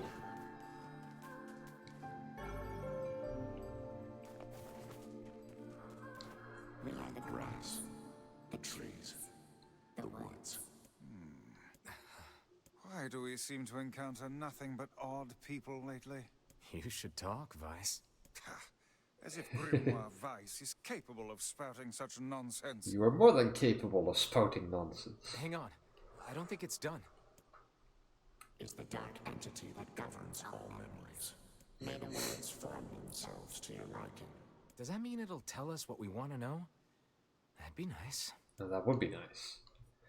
But, unfortunately, it will not. Black. Pure darkness. Painted over everything. I'm pretty sure this is not new. Yeah, I see. Right. Let's see. I'm gonna need to remember what it says. So I'm gonna read this, but I'm not gonna read it out loud, because screw that.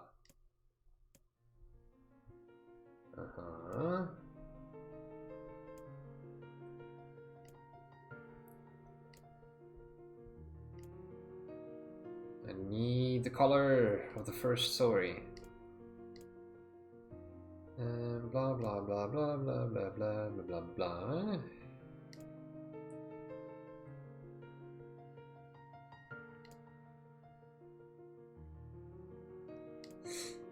Wasn't there something about the color of someone's eyes?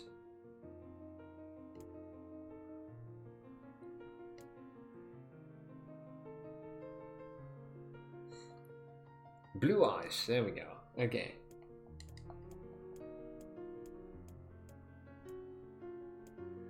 Blue eyes, and then...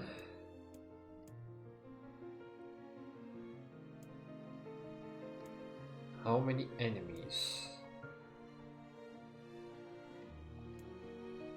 23. Oh, 23 companions, that was it, yeah. Blue 23.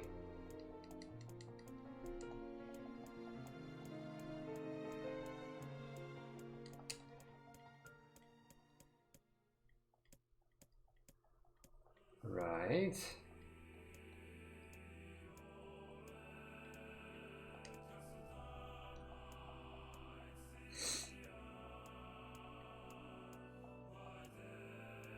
Here we go.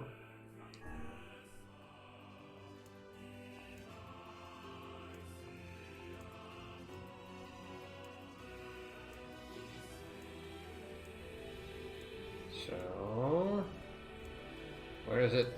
Where's the next one? 23. Here we go.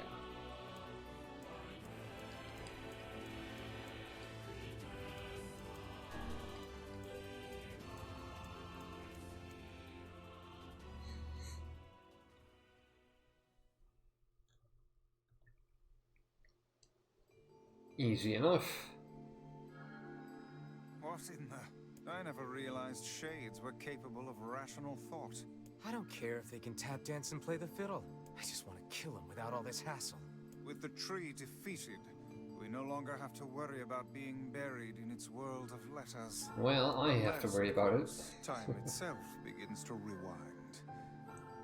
Yeah, unless time itself begins to rewind. About that! Oh man. This game, man, it knows. It knows.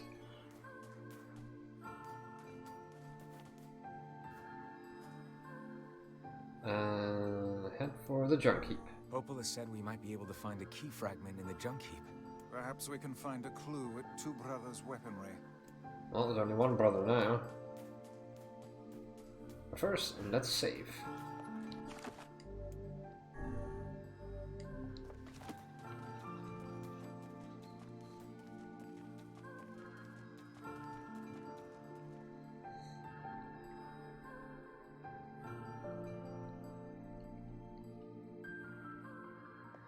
Alright, let's go.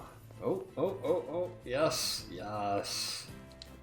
It is time for speed!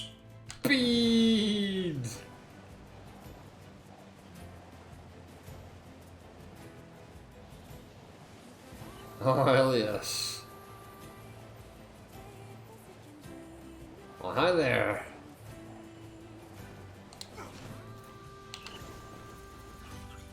Bye.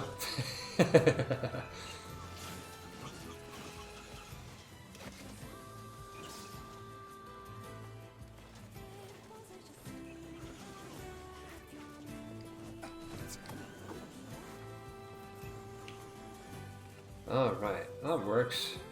Just ignore all the shades.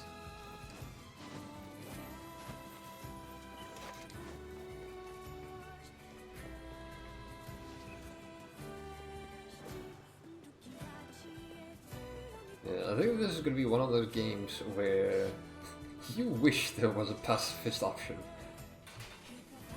But there's not going to be.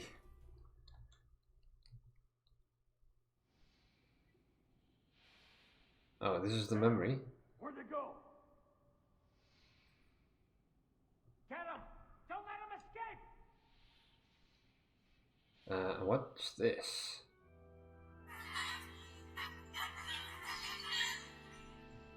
I see something over there!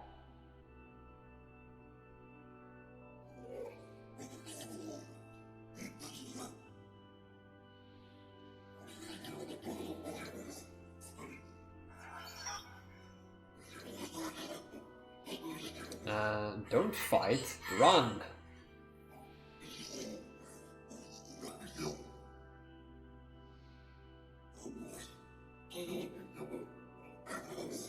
Yeah, is their mother even still there though?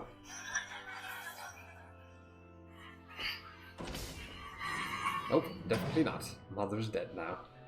Here! They're in here!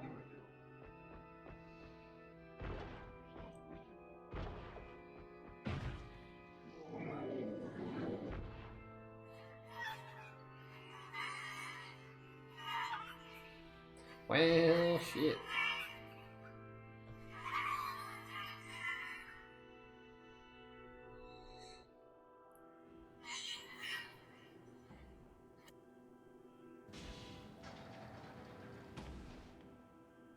Oh wait, it's the one that's gonna possess the robot. Or ride him anyway. Who are you? Military defense robot, P-33. You are an intruder. You must be eliminated. Error. There is something leaking from your eyes. Oh really? All that it took to pacify the robot was just to cry? Maybe I should have done that. I'm crying, you big dumb robot. What is crying? Who is Mom?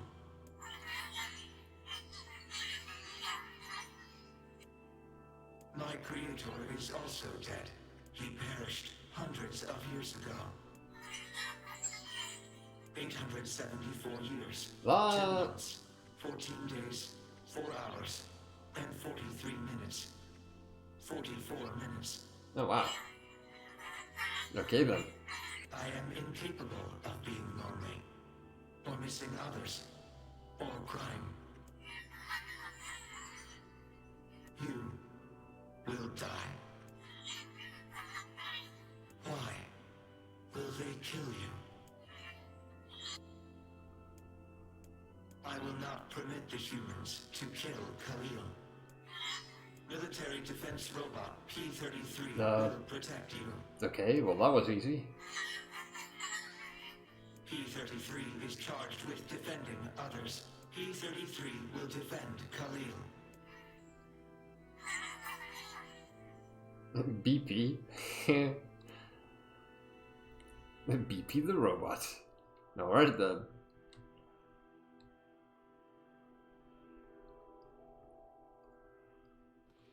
Man, there's gotta be tons of machinery here. Yeah, but I don't know how much we can actually use. Oh, wow. Check this out. It looks brand new. Hey, be careful, all right?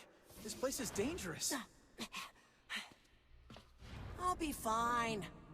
Yeah, you'll be fine. Your brother won't, however. Oh no! Huh? Look out! Huh?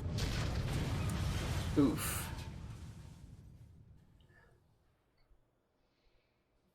One thing bothers me though. So in here, this boy still has both his arms. And his brother dies here. But in the future, he has a mechanical arm. This can't be happening. Who on earth made that arm and grafted it to his body? Because that's quite a feat.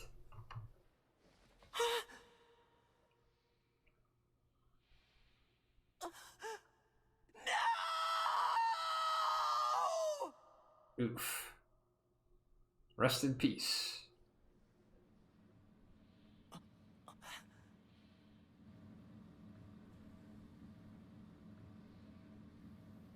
Hello?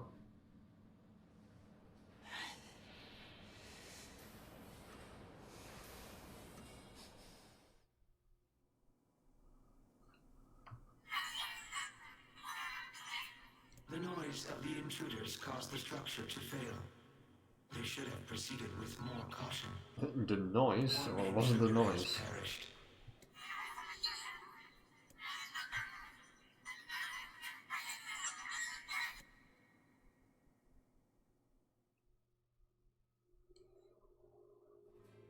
The junk heap. Perhaps we should speak to the brothers. Well, They might know something about this. it's brother now. Oh, mouse!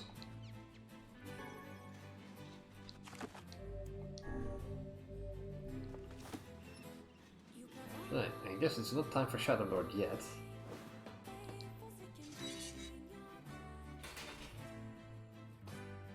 Oh, hey there. It's been a while. You're the little one, aren't you? See, he has a mechanical arm. How fares your brother? My brother's been dead for 4 years.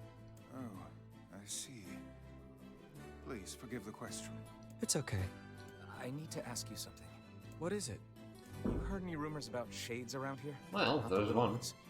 I'm looking for one that's unusually big and powerful. No, I haven't heard about anything like that. But I haven't really been listening. All I want is to destroy robots. Just rip them up. Yeah, cool it. Never mind then. See you later.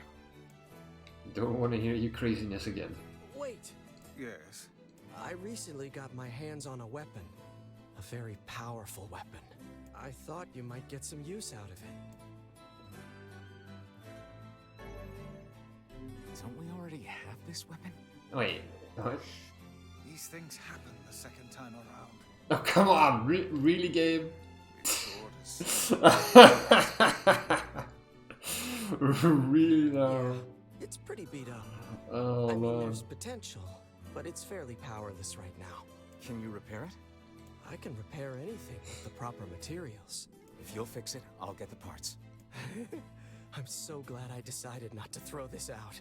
I'm gonna need some memory alloy. Only the real big enemies on the second basement level have them. Oh, do I have to do this? Watch yourself. Also, here's the passcode to get down there. Use it on the elevator. You got it. So...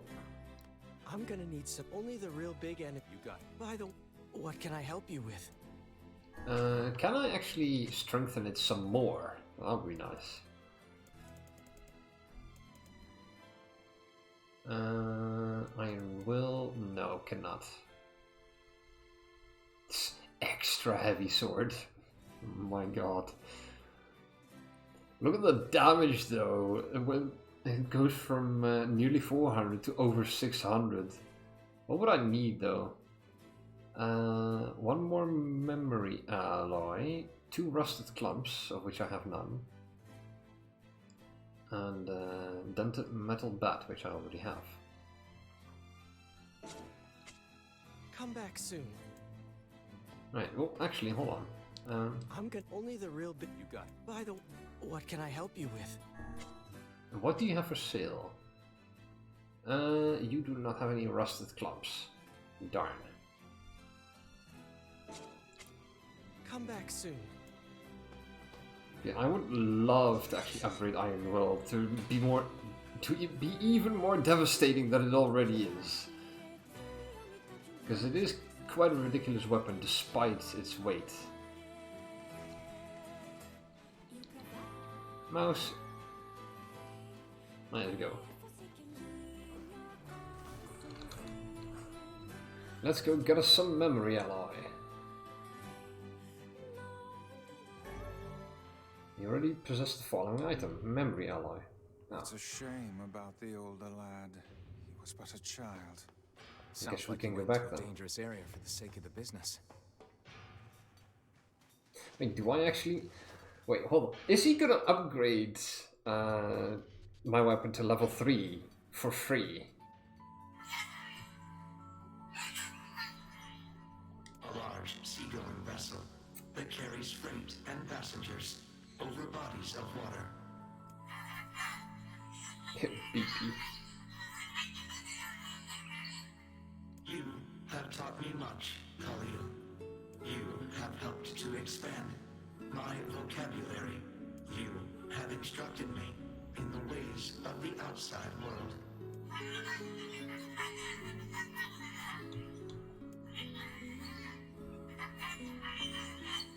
Because we are friends. Uh-huh.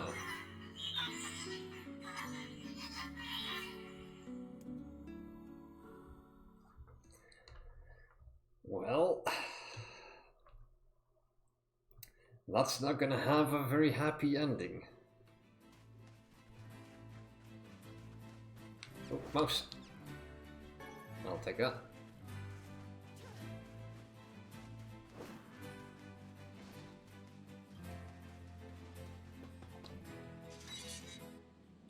Why, hello there. That's some pretty impressive stuff you found. I'll start upgrading your weapon right away. And since you did me a favor, I won't even charge you for it. Cool. Well, actually, Let me this guess. is gonna take a little Yeah. more time than I thought. That's fine. No sense in you waiting around. I'll send you a letter once it's ready. That's That would fine. be great. Right, let's go. It appears we have some free time on our hands. Maybe Popol has found some information about the Shadow Lord. Let's drop by the village. Very well. Very well.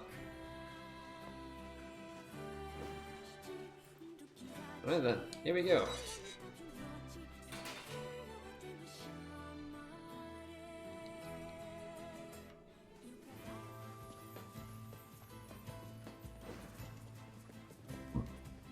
I wonder.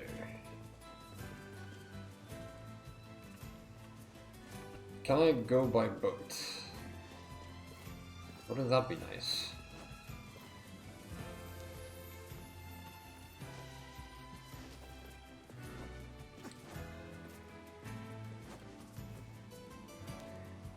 Actually, you know what? Let's go hack and slash some shades.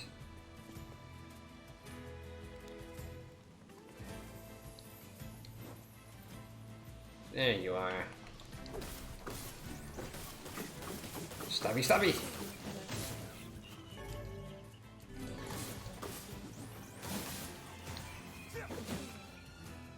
What's this? Medicinal herb. No.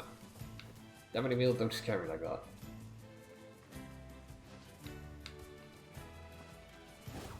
Oh, hi! There you are. I was looking for you.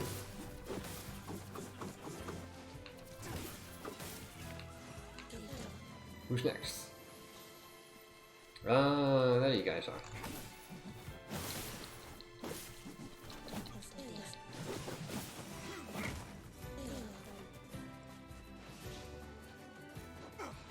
Oh, what's this?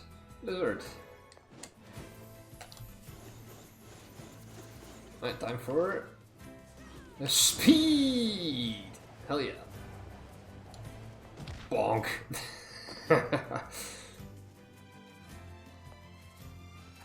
Never gets old.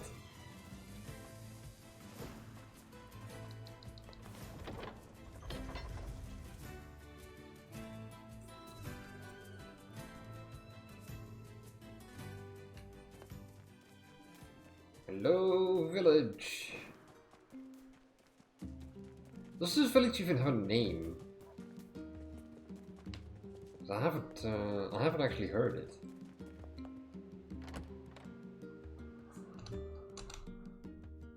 Because on the map it's not named either.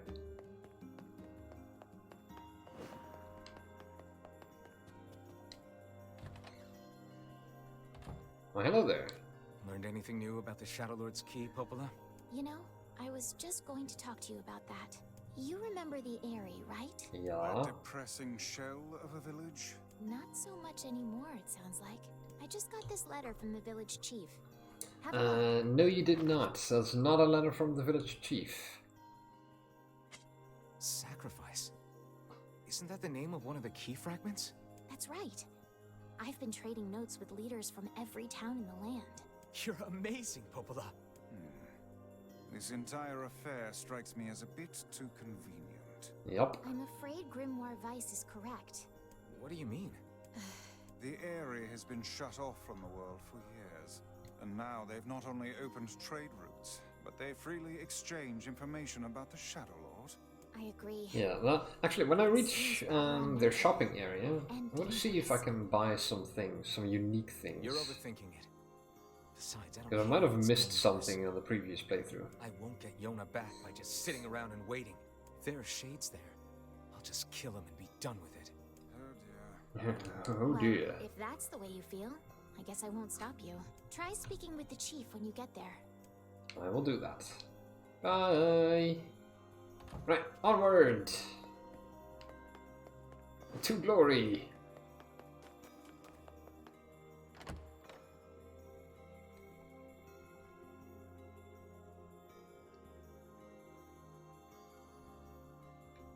The Eyrie, huh? All right, let's go see the chief. What a soul-crushing place. Indeed.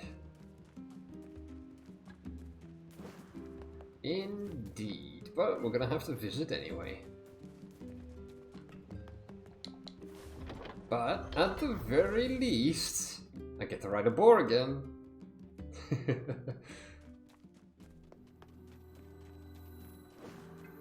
I cannot fathom that village setting up a mercantile. They must have truly opened their minds. Speed! I have my doubts. Get out of my way, Shades! Aren't you glad to be going back home, Kaine? Kaboom! This is a shithole. Ooh, the village. It's home to so many terrible little memories, isn't it, Kaine? Shut up, shut up, shut up!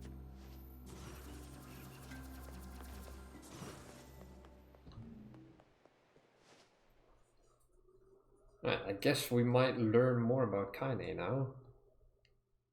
We do not desire. We do not desire needless conflict. If we can continue to live with humans, then we can continue to live peacefully. But that young man will come. Yes, the young man will come. He will kill us all. Women and children included. What should we do? What can we do? Don't tell me every single villager has been a shade all along. Oh dear.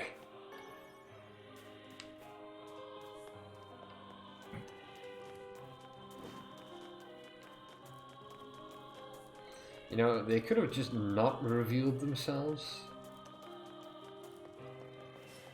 This does explain, though, why they didn't like Kaine. Because Kaine just kind of would have killed them all as well. Still, though, that does not really explain what happened to when she was a child.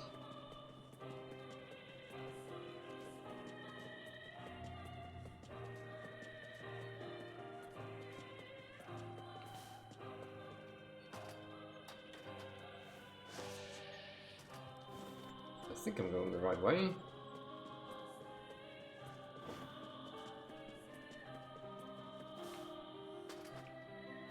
Right? Yeah. Oh wait, no, I need to talk to the elder first. Never mind. I'm going the wrong way. God, this village is so inconvenient.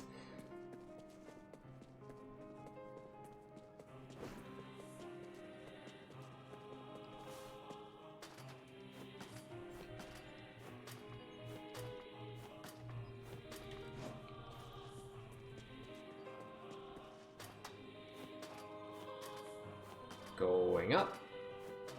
Slowly. Great exercise though. Wait, what the? Okay, weird. Let's go.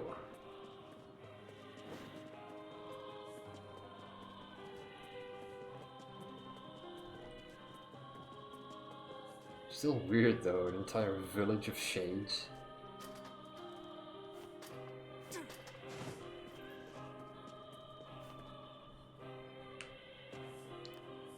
Hello? We're here from Popola's village. It's all over. We came to ask about the letter you sent. Our days are numbered. Our village is doomed. As cheerful as ever, it As seems. cheerful as ever, You're indeed. the one who wrote the letter, right? I don't know about any letter. What is going on here? It may be faster for us to take our inquiries elsewhere. Let us ask around. Someone must know something.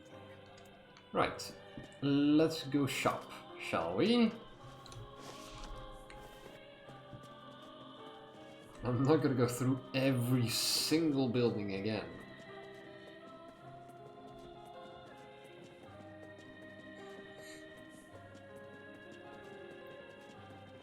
Over here. Aha. Go down.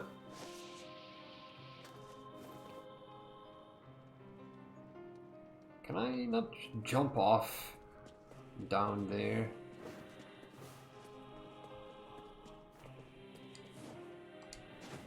I can! Ah!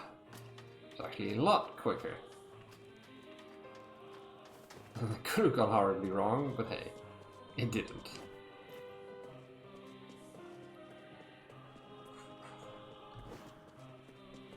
There we go. Alright. You. Weapon shop. My weapons may not be the latest and greatest, but my selection can't be beat. Alright, let's have a look. Lily leaf sword. Also, my god, these are expensive. Do have a lot of damage though.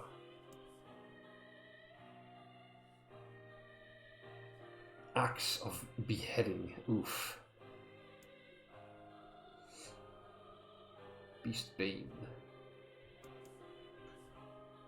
How much money do I even have? Ooh, not enough for any of those. I don't want that one. Barely any damage. Thanks. Thanks for what? I was just browsing. Alright, what do you have? Why not fill your garden with flowers? Sure. What if I ever need those? Maybe for a quest or something that I probably missed already. I hope you grow some real buttes. Yes, sure. Ooh. Make sure you stock up on necessities before heading out to hunt. That is a great idea.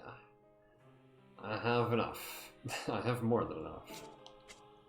Come back anytime. What about you? Welcome. We've got some new items in stock today. How do you now? I have no use for any of this. Come back soon, all right? Alright. Hi there, Mr. Shade. Letter, huh? Yeah, I think I heard something about that. So, you know about the letter? Maybe I don't. I'm not sure. Which is it, man? Oh, and if I may ask, are you friends of Kaine? Oh, yes. Say that? Ah, I've heard the rumors. Here to hunt shades, are you? Yep. Indeed. Our aim is to defeat every last one. Every last one? Yep. Everyone.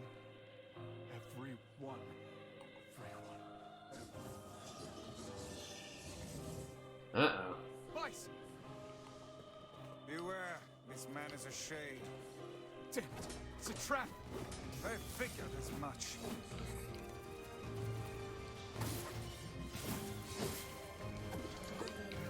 They've been possessed somehow. Keep your guard up. Others are surely lurking nearby. You guys sure are taking your goddamn time. 1,000 apologies. We were distracted by the local welcoming party. Welcome party indeed. A carnival of murder? I love it. Yeah. Kaine, the villagers are possessed. But not all of them. Some are still human, so be careful.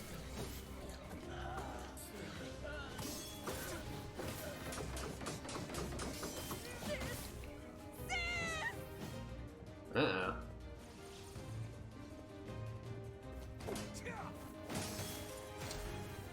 Have some of this! Technical guide? Guide to what? I can't take this anymore.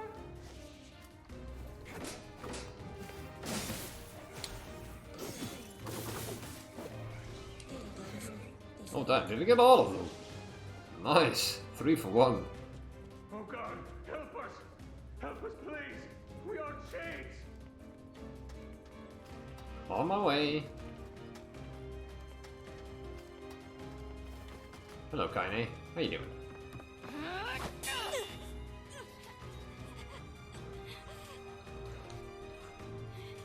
Get out of here! No way!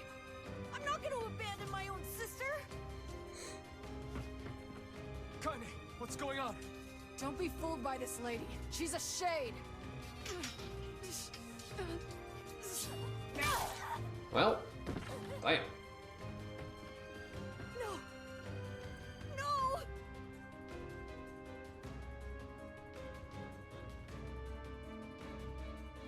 You people are the monsters here! Stay back, kid.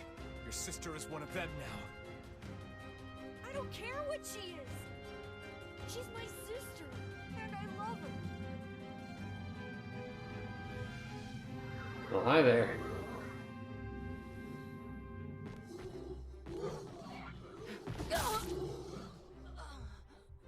Yeah, Kaine, you really need to start paying attention.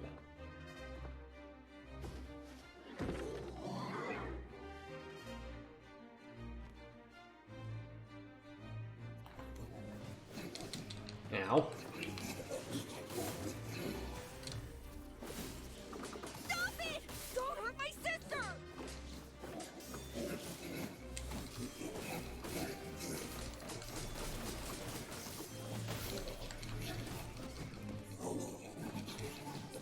Ow. Being pushed around. Madness. These people are behaving as if we are the villains. Well, you actually kind of are.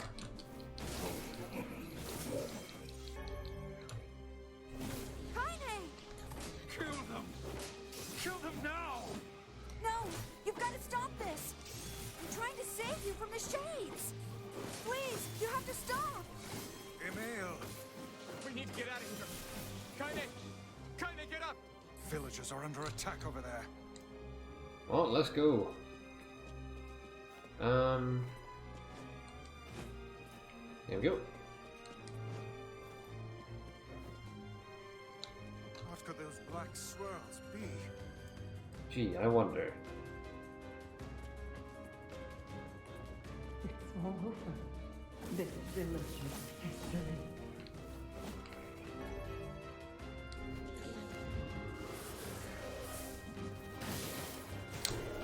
Ow! Oh, you want to play rough, huh? Why did you even come here?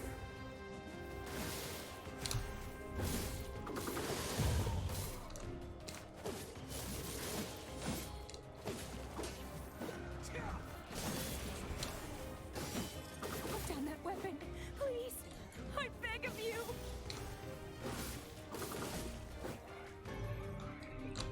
Oof. Yeah, this story is getting rough. Saiyan, thank you for the stretch. Ooh.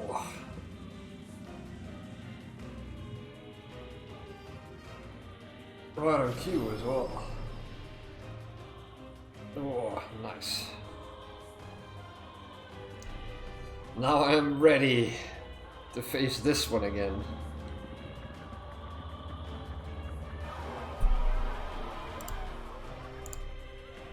By my pages, is this beast a shade as well? Yeah, and a really big one. That thing sucked up the villagers. No! If we keep this up, we're gonna kill them all! We can't let that happen!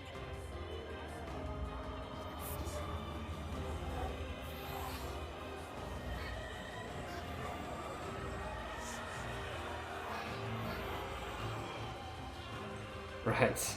Well, here we go then. I feel something from within the creature.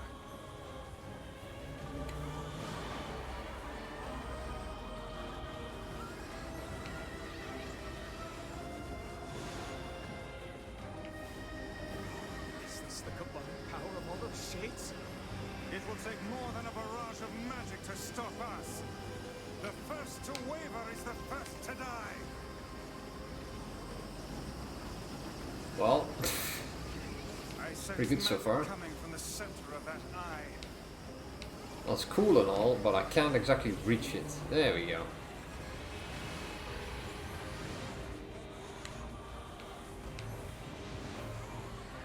Wait!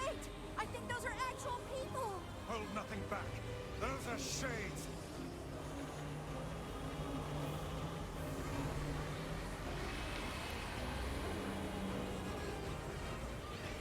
All I can do is shoot. Tentacles appear to deflect magic. Yeah, no shit, Sherlock. Not much I can do against that, though.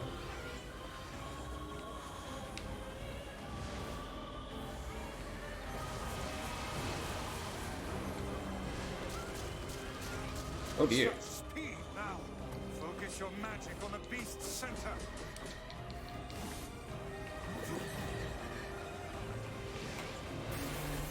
That works. Some of this then.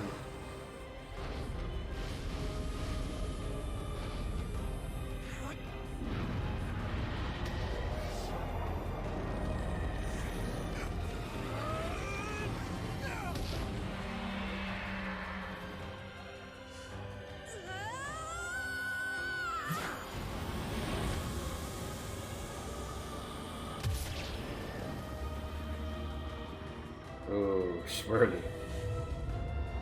That looks really cool.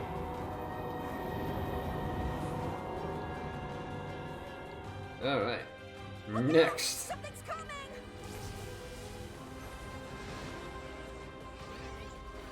What do I do here? Its I weak forgot. point is located Ah, right, the back. Try attacking it from above. I'll try to pin it down! You do that.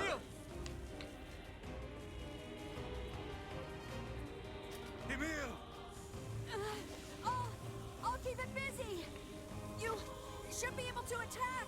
From behind! Go around and get it! Please, hurry! On it. We must circle behind the creature at once. On my way already. Hello, Kaine. Wake up, please. Okay, which way? I need to go up further. Okay.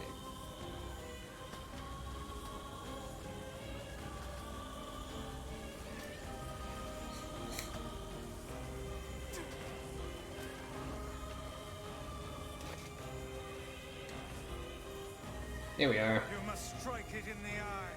Yeah, no shit, Sherlock.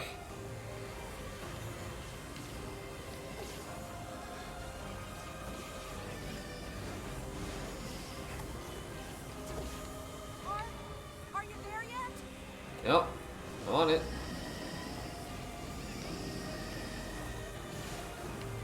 It just keeps shooting me though.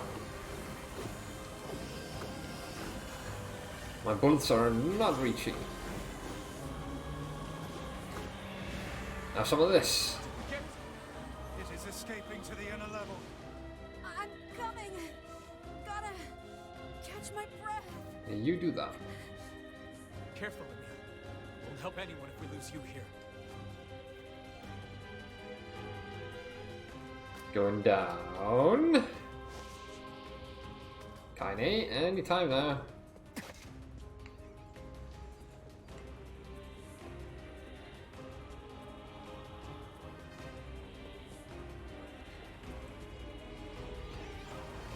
Damn it! We beat the hell out of that thing. How can it still move? Its combined powers are beyond even my greatest suspicion.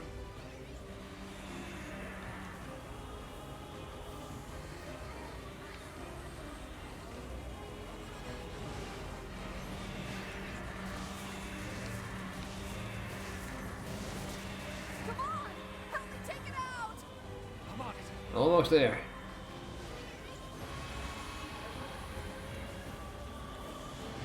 There we go. Alright, eat this.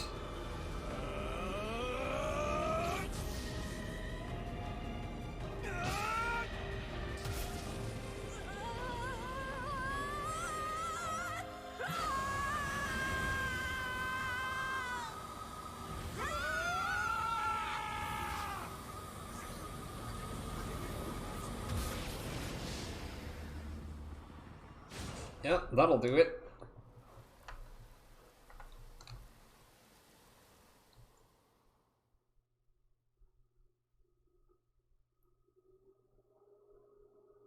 Again, with these, I can't read that because of the quick loading times. Uh-oh. Emil, wait!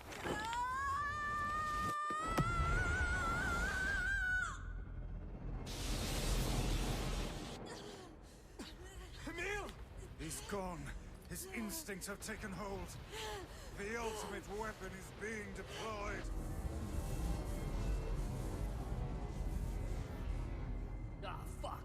This ain't good, sunshine.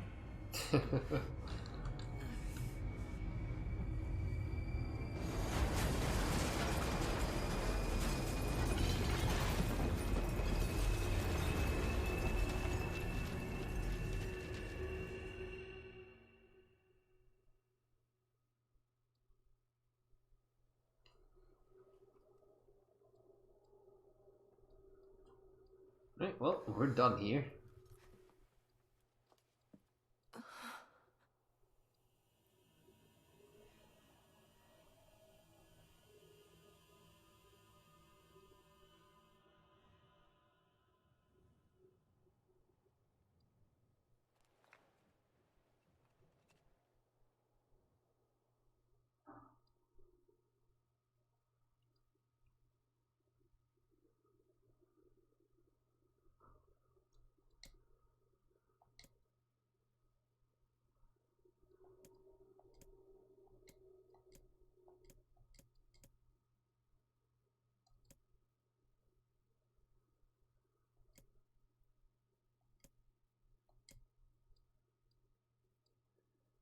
Oh no!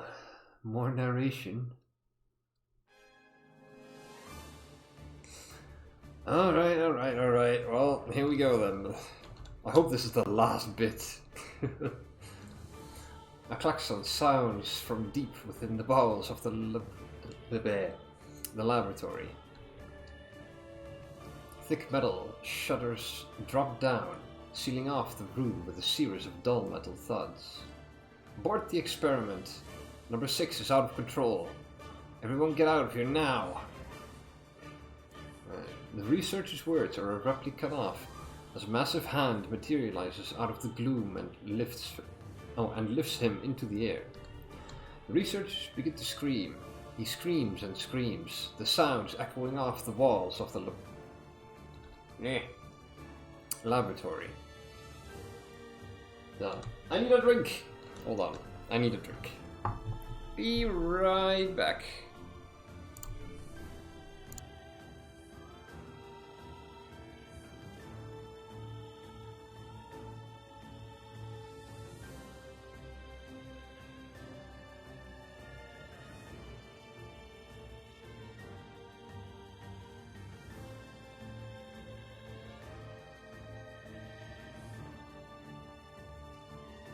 Alright, I got myself some water.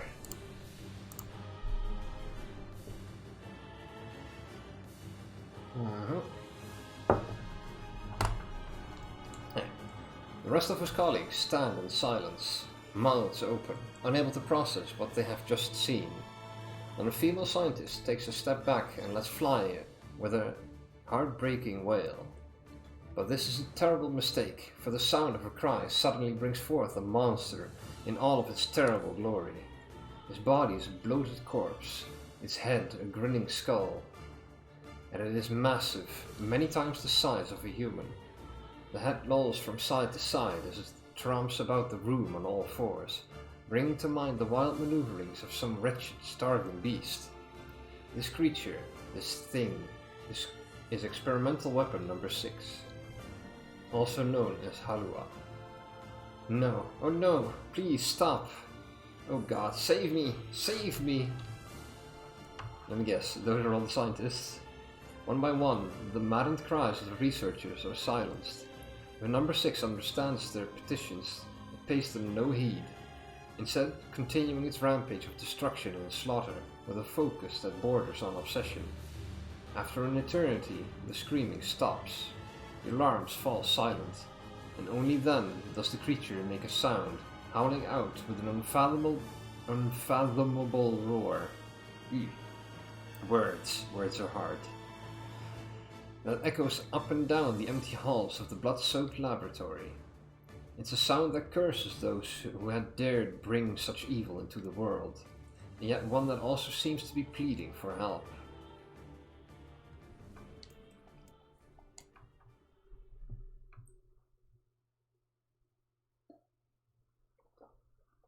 Two sets of footsteps echo in an otherwise silent corridor in the first level of the laboratory. One set belongs to a young boy, his eyes blindfolded and his hands restrained. The other belongs to a severe man in a long white coat. The man drags the boy along by means of a long chain attached to a set of shackles on his wrists. Rubble is scattered here and there across the floor of the corridor, making the journey an exceedingly difficult one for a boy who cannot see. Excuse me, could you please walk a bit slower, sir? I'm not used to being blindfolded, and rather than stopping, the man only increases his pace, causing the boy to stumble in an attempt to keep up. This last humiliation proves too much, and the boy finds himself unable to arrest his fall. Without the ability to brace himself, he topples to the floor, smashing his head on a pile of debris and causing a trickle of blood to worm its way down his pale, frightened face. Agonized by the pain, the boy inadvertently opens his eyes, causing the falling drops of blood to emit a strange crackling sound before transforming into tiny white rocks. "Close your damn eyes," roars the man. "Yes, sir," stammers the boy as he slams his lids shut. He hadn't realized the blindfold had slipped off during the fall, but now he keeps his eyes squeezed shut so tightly that the sparkles appear against the black of his vision. The boy is Emil, also known as number 7. He is a magical weapon whose eyes are capable of turning to stone anything that falls under their gaze. "Don't look at me," barks the man. "Never look at me." "I'm sorry, sir. I'm looking at the ground now, so if you just hand me the..." Instead of waiting for him to finish, the man extends one foot and presses Emil's face to the floor with a heavy black boot. "Sir, stop. You're hurting me. I told you to keep your eyes and your mouth shut, so do it." The man knows this boy, this weapon, could wipe him out with a single glance, and yet subduing him in this way gives him a sense of relief. After making certain the boy is sufficiently cowed, the man leans down, retrieves the blindfold and knots it tightly around the boy's quivering head. "Right then, on your feet, let's move." Emil staggers to his feet, trying to ignore the red liquid oozing down his face. The blood doesn't matter. The pain doesn't matter. All that matters is finishing the job they had set out for him to do. The second level of the laboratory is in even worse shape than the first. The environs are littered with rubble and rock, making the thought of a decent foothold laughable. When the man's eyes linger on a section of rubble stained a deep red, he has a sudden image of warm, gooey brownies slathered in a strawberry sauce. What? Okay. His stomach lurches at the thought, but when he attempts to avert his eyes, they land on the remains of a human being rendered into what could only be described as paste. Oof. The man blinks. His mind goes strangely blank before attempting to determine exactly how many humans had to be sacrificed to create the scattered piles of flesh around him. After a moment, his thoughts simply cease altogether, as if his mind realizes that trying to put such a thing into form is folly. You can go the rest of the way on your own, says the man, in a voice much weaker than he wishes it to be. I mean, what does it matter? You're not even human, you're a monster. With this, the man spins around and dashes back down the hall.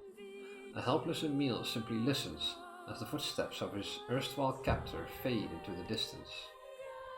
Emil finds himself alone in a room with the stench of death and blood. For a moment he considers opening his eyes, but the thought of the horrors that await him quickly squash this plan. Instead, he stands still and listens intently. Eventually, a far-off sound reaches his ears. That's the howl I heard before. Emil resumes walking, using the sound of the distant voice to guide him, almost as if it was calling him home. By the time Emil reaches the third level, he is moving on memory as much as sound. His hands and face are covered in fresh wounds from numerous falls, but every time he thinks about giving up, his mind returns to his sister. We studied together, we ate cookies together, we cried together, we laughed together, and sometimes I was the only one who got yelled at. That's why I was never lonely. Our being together allowed me to stay strong. For Emil, his sister was all he had to live for, so holding that feeling close to his chest, he presses on, one slow step after the other. Finally, Emil finds himself drawing close to a certain experimental chamber in the deepest part of the laboratory.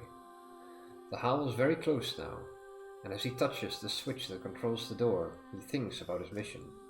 Number 6 is the ultimate weapon. She is his sister, and he must turn her to stone. The door slowly opens, revealing the massive interior of the experimentation chamber. Oh, I missed that. Clicked too quickly. The sister lurks before him, but she looks nothing like the girl he once knew. Instead, he sees a savage beast crawling on all fours through the shredded remains of researchers. As the thing that had been his sister stops and tilts its head in Emil's direction, he focuses his gaze on it.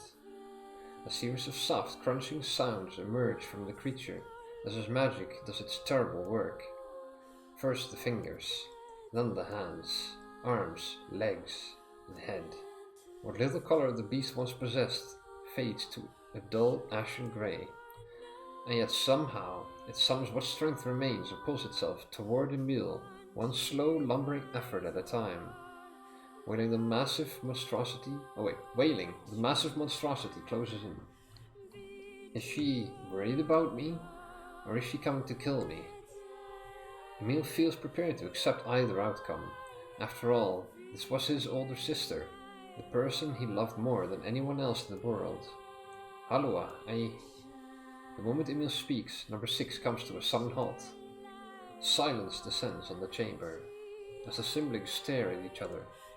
I'm sorry, Halloa, but everyone says you're too powerful. They say it's too dangerous, unless I seal you away. I'm so sorry. As Emil watches her body begin to turn to stone once more, number 6 simply waits in utter perfect silence. I'm sorry. I'm sorry. I'm sorry.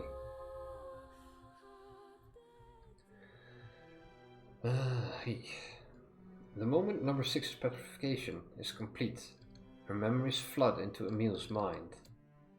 The two of them, huddling together in the cold, all alone in the world, with no one to protect them. All she wanted was to save her little brother, and yet it was that little brother who, in a sense, saved her. The moment the petrification is complete, Emil sinks to his knees. A frozen sister and a little brother racked with sin. Alone in this cold cage, the two of them weep in a single silent voice.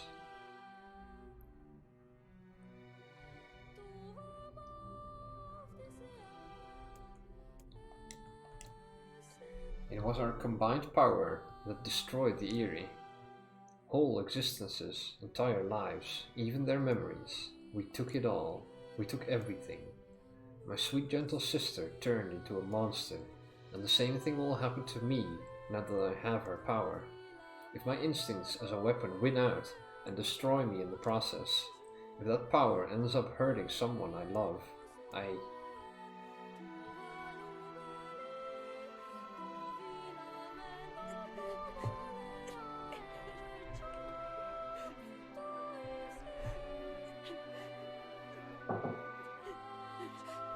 What have I done?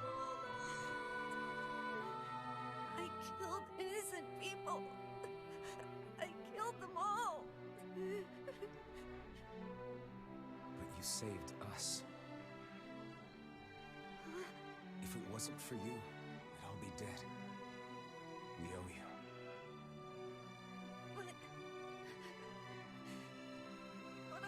It's all right.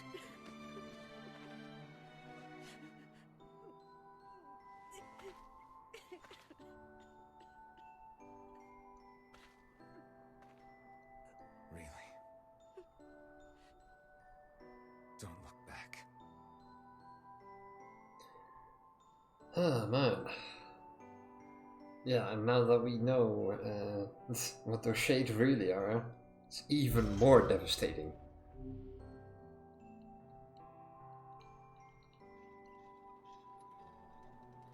We had best be off. Yeah. Alright, let's save first.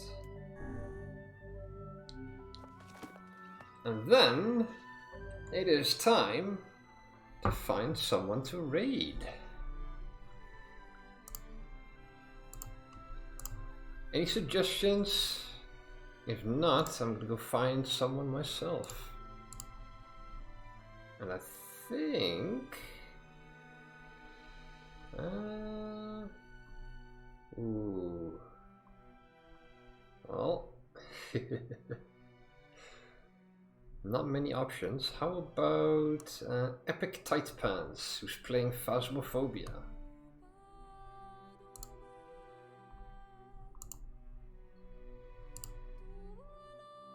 Oh, she just started as well. Okay, that's good. Right. I hope all of you have enjoyed this as much as I have. There was a lot of narration on this one. Oof. Yeah, I hope my voice will not be suffering because of this. But hey, gotta do what you gotta do as a streamer, right? Anyway, I hope all of you have a very good day and a nice weekend. I will be back on Monday with Noita, and then Wednesday is more NieR. So look forward to that. And let's go rate Epic. Everyone, goodbye.